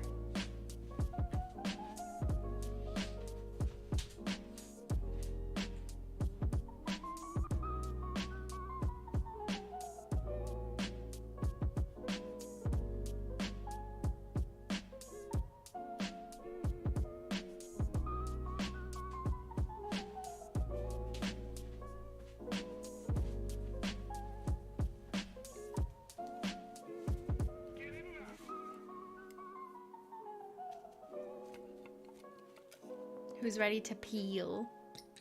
I want to peel. Okay, let me just move all my brushes and stuff. I know we didn't even use the dotting tools, but like they make dots and they also do drag marbles. So you'll have to look forward to some other posting stuff, including stuff that will go up on Holo Taco, but also some of the amazing nail artists who will be using those products, if not already, on Instagram. So yeah, let's clean. I'm gonna get you a close-up of how this polish over here is dry. So let me just move my mat around. Careful, my nails are wet. Okay, let's just do this for now. Okay. So see how, like, this is dry. Oops. That's for sure dry. I can tell because it's just like dried down kind of matte. Dried matte on the mat. Some of them are still wet. I'd say like the shimmers are still wet. But this is what I do first. I take my cuticle tool, this side of it. And if it's thick enough, like if the blob of polish is thick enough, then I can just go like this. Done. It just peels right off, and then I can just, you know, put that in the garbage. See? Whee! Now, the spots that are here, the spots that are like thinner areas of polish, like just slightly little bristle strokes, those are harder to peel because it's not as thick. The polish wasn't as thick, so it's gonna come off in like smaller stragglers. So you can kind of scratch it off, but like you know, you don't want to stab your nail art mat either. So that's why I recommend like just put on thick coats of polish and then you can do this. Like satisfying, yes. There you go. Woo! So honestly, like I recommend just loading it on for that reason alone. It's a lot easier to clean. It's just more satisfying. And so it looks like all this polish is dry. And this is exactly how people make nail decals and then peel them off too. So this white is a little bit wet. Yeah, the white's still wet because that makes sense. Yeah, the white's a little wet, so it's kind of being a little sticky. But there, it still came off. Oh, I gotta wipe this gunk off.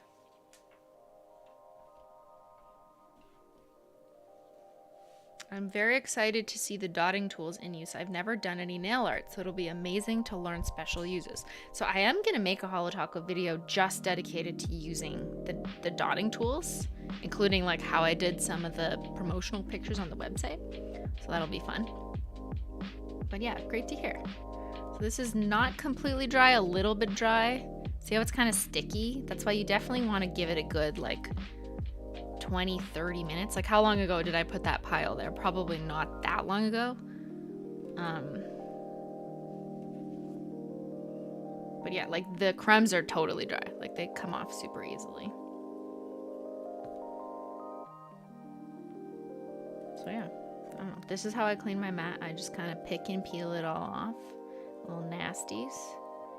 So I'm gonna do that first, and then I will also show you the lint roller trick. So you don't want to use the lint roller trick with wet nail polish. In fact, I recommend waiting until all your polish is dry to clean it first. In fact, don't even bother cleaning it while the polish is still wet. The clean will be much easier and more efficient if you wait until all the polish is dry. So like just wait an hour and then come back and it'll all be dry and it's much easier. I'll show you the difference. But I'm just gonna take these and throw them out. Little nail stickies. Now, if the polish is dry, which this isn't really dry, that's like too wet, but on this section, I'm just taking a lint roller. People with pets know lint roller. And just go like that.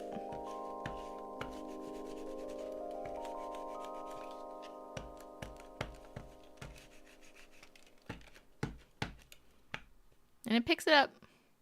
It also picks up my cat's hair with it. So it works perfectly if the polish is dry. That's why another hack, like wait until it's dry and then you can just do this.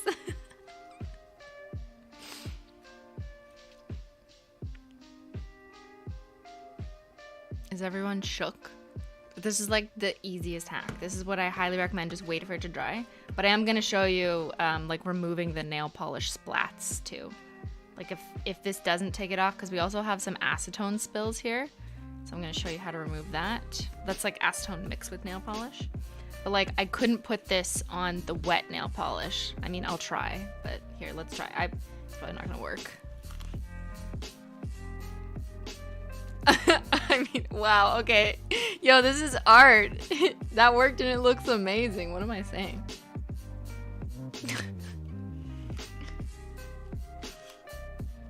Damn. All right, now all we gotta clean is the acetone residue.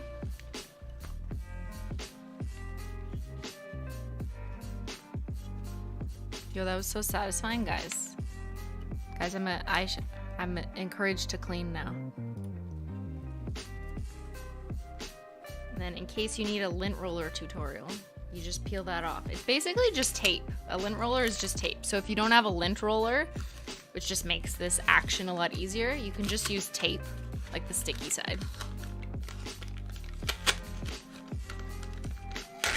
Yeah, so I just rip that off and then now I can put this in the garbage. Actually, let's do this since it's so satisfying. Yeah, is this dry? Is this dry? Because I want to roll it. Let's find out. Ready? Oh! Yo, screw nail art. Let's do lint roller art. Why is that so satisfying?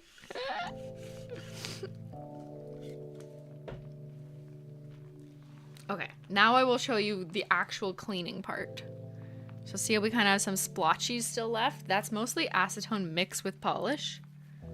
So I take my acetone or nail polish remover. Take a cotton pad. You could also just use a paper towel, cotton pad, whatever. It doesn't really matter.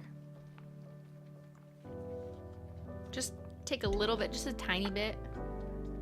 And then here. I don't want to like, I'm trying not to get it on my nails. But there you go. See? Just wipe all the residue off. And the reason why I recommend not just like going in with this on all that nail polish you just saw me lint roll off is because if you use acetone and spread it on a bunch of nail polish, all that nail polish is just gonna re-wet itself and kind of go all over the mat. So in some ways you might be making the mess worse. So I highly recommend letting it dry, clearing it by peeling it. That's the easiest way and also the most fun. Lint rolling it, taping it, like using tape to lift it, and then just cleaning the residue just to make everything look nice and shiny, just with the minimum amount of product left on the mat. So super easy. Just trying to give you cleaning life hacks, you know? That's what I'm doing now. And you can see it cleaned all the white boxes just as well. Here there's a little bit more we can probably clean. There you go.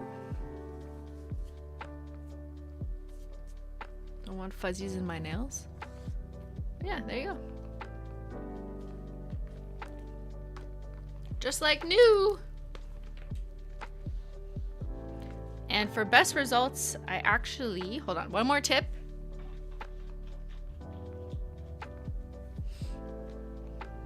For best results, if you've wiped it down with acetone, like what I just did, because acetone is a solvent, then I recommend just taking a piece of paper towel.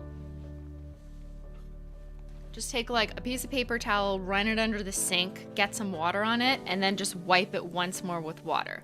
You could also alternatively literally take this whole thing to your sink and then just rinse it underwater.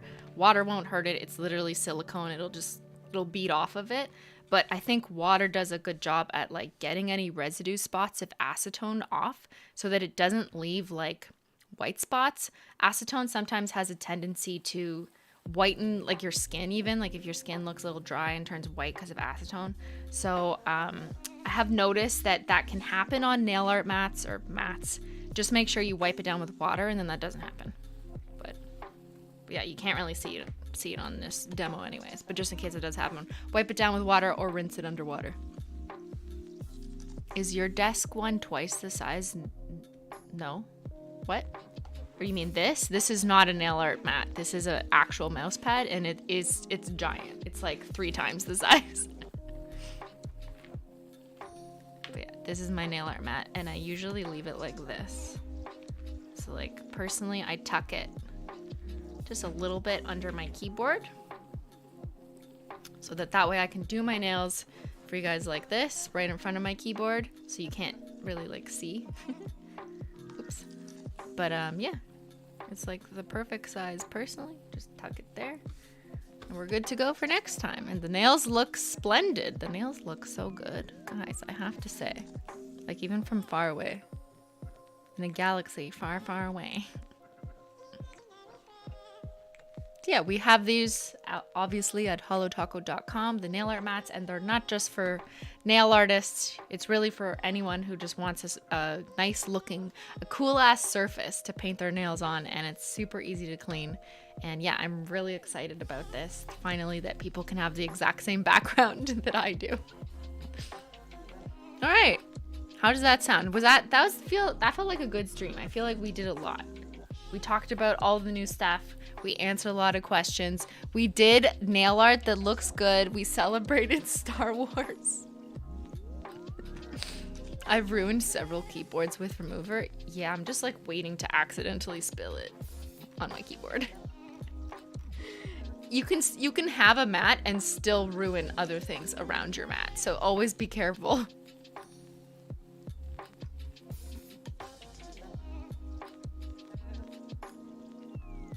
There's gonna be simply nail catfishes with the same background. No, it's not a catfish. I think it's amazing though. Like I love it when I see people using Holo Taco. Obviously, I think that's super cool, and that's the reason why I started a nail polish line in the first place. But yeah, it's really awesome to finally get this mat and the tools out to you guys. So I'm excited. I'm excited, and I've already seen people getting order like confirmations already about shipping or like fulfillment. Your order has been fulfilled already, so big shout out to the warehouse team. That's amazing. And yeah, I can't wait to see you guys start getting your stuff in the mail, and I'll know because you'll have this as your background for those of you who do like little tutorials. But yeah, thanks guys, this is a super chill stream. I had a good time doing nail art. What? And I will see you guys on Saturday. Normally I do nails on Saturday, so I'm a little thrown off with my schedule. So Saturday's stream is to be determined.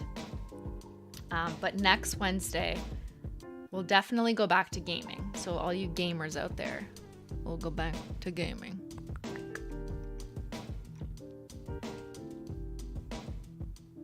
She did nail art live and I missed it. I'm sorry, Boxes of Bones. I know, it's like a rare opportunity. But don't worry, you can watch the VOD. Video on demand. All right, everyone. Yeah, I think I'll end it there. I'm going to go have dinner. Thank you so much if you picked up the Simply the Nail Art Queen bundle. And I'm excited to see everything you can do with it. And make sure to keep a lookout on Instagram. I'm sure you guys already follow some of them, but there's some super talented nail artists who've already done some work with the nail art brushes and the dotting tools. And I'm just so excited to see more of them because their talent level is like, I can't reach it. It's unreachable. All right, everyone. Thank you to the mods. Thank you so much, everyone. And I will see you all on Saturday. Thanks so much for watching. I'll see y'all later. Bye.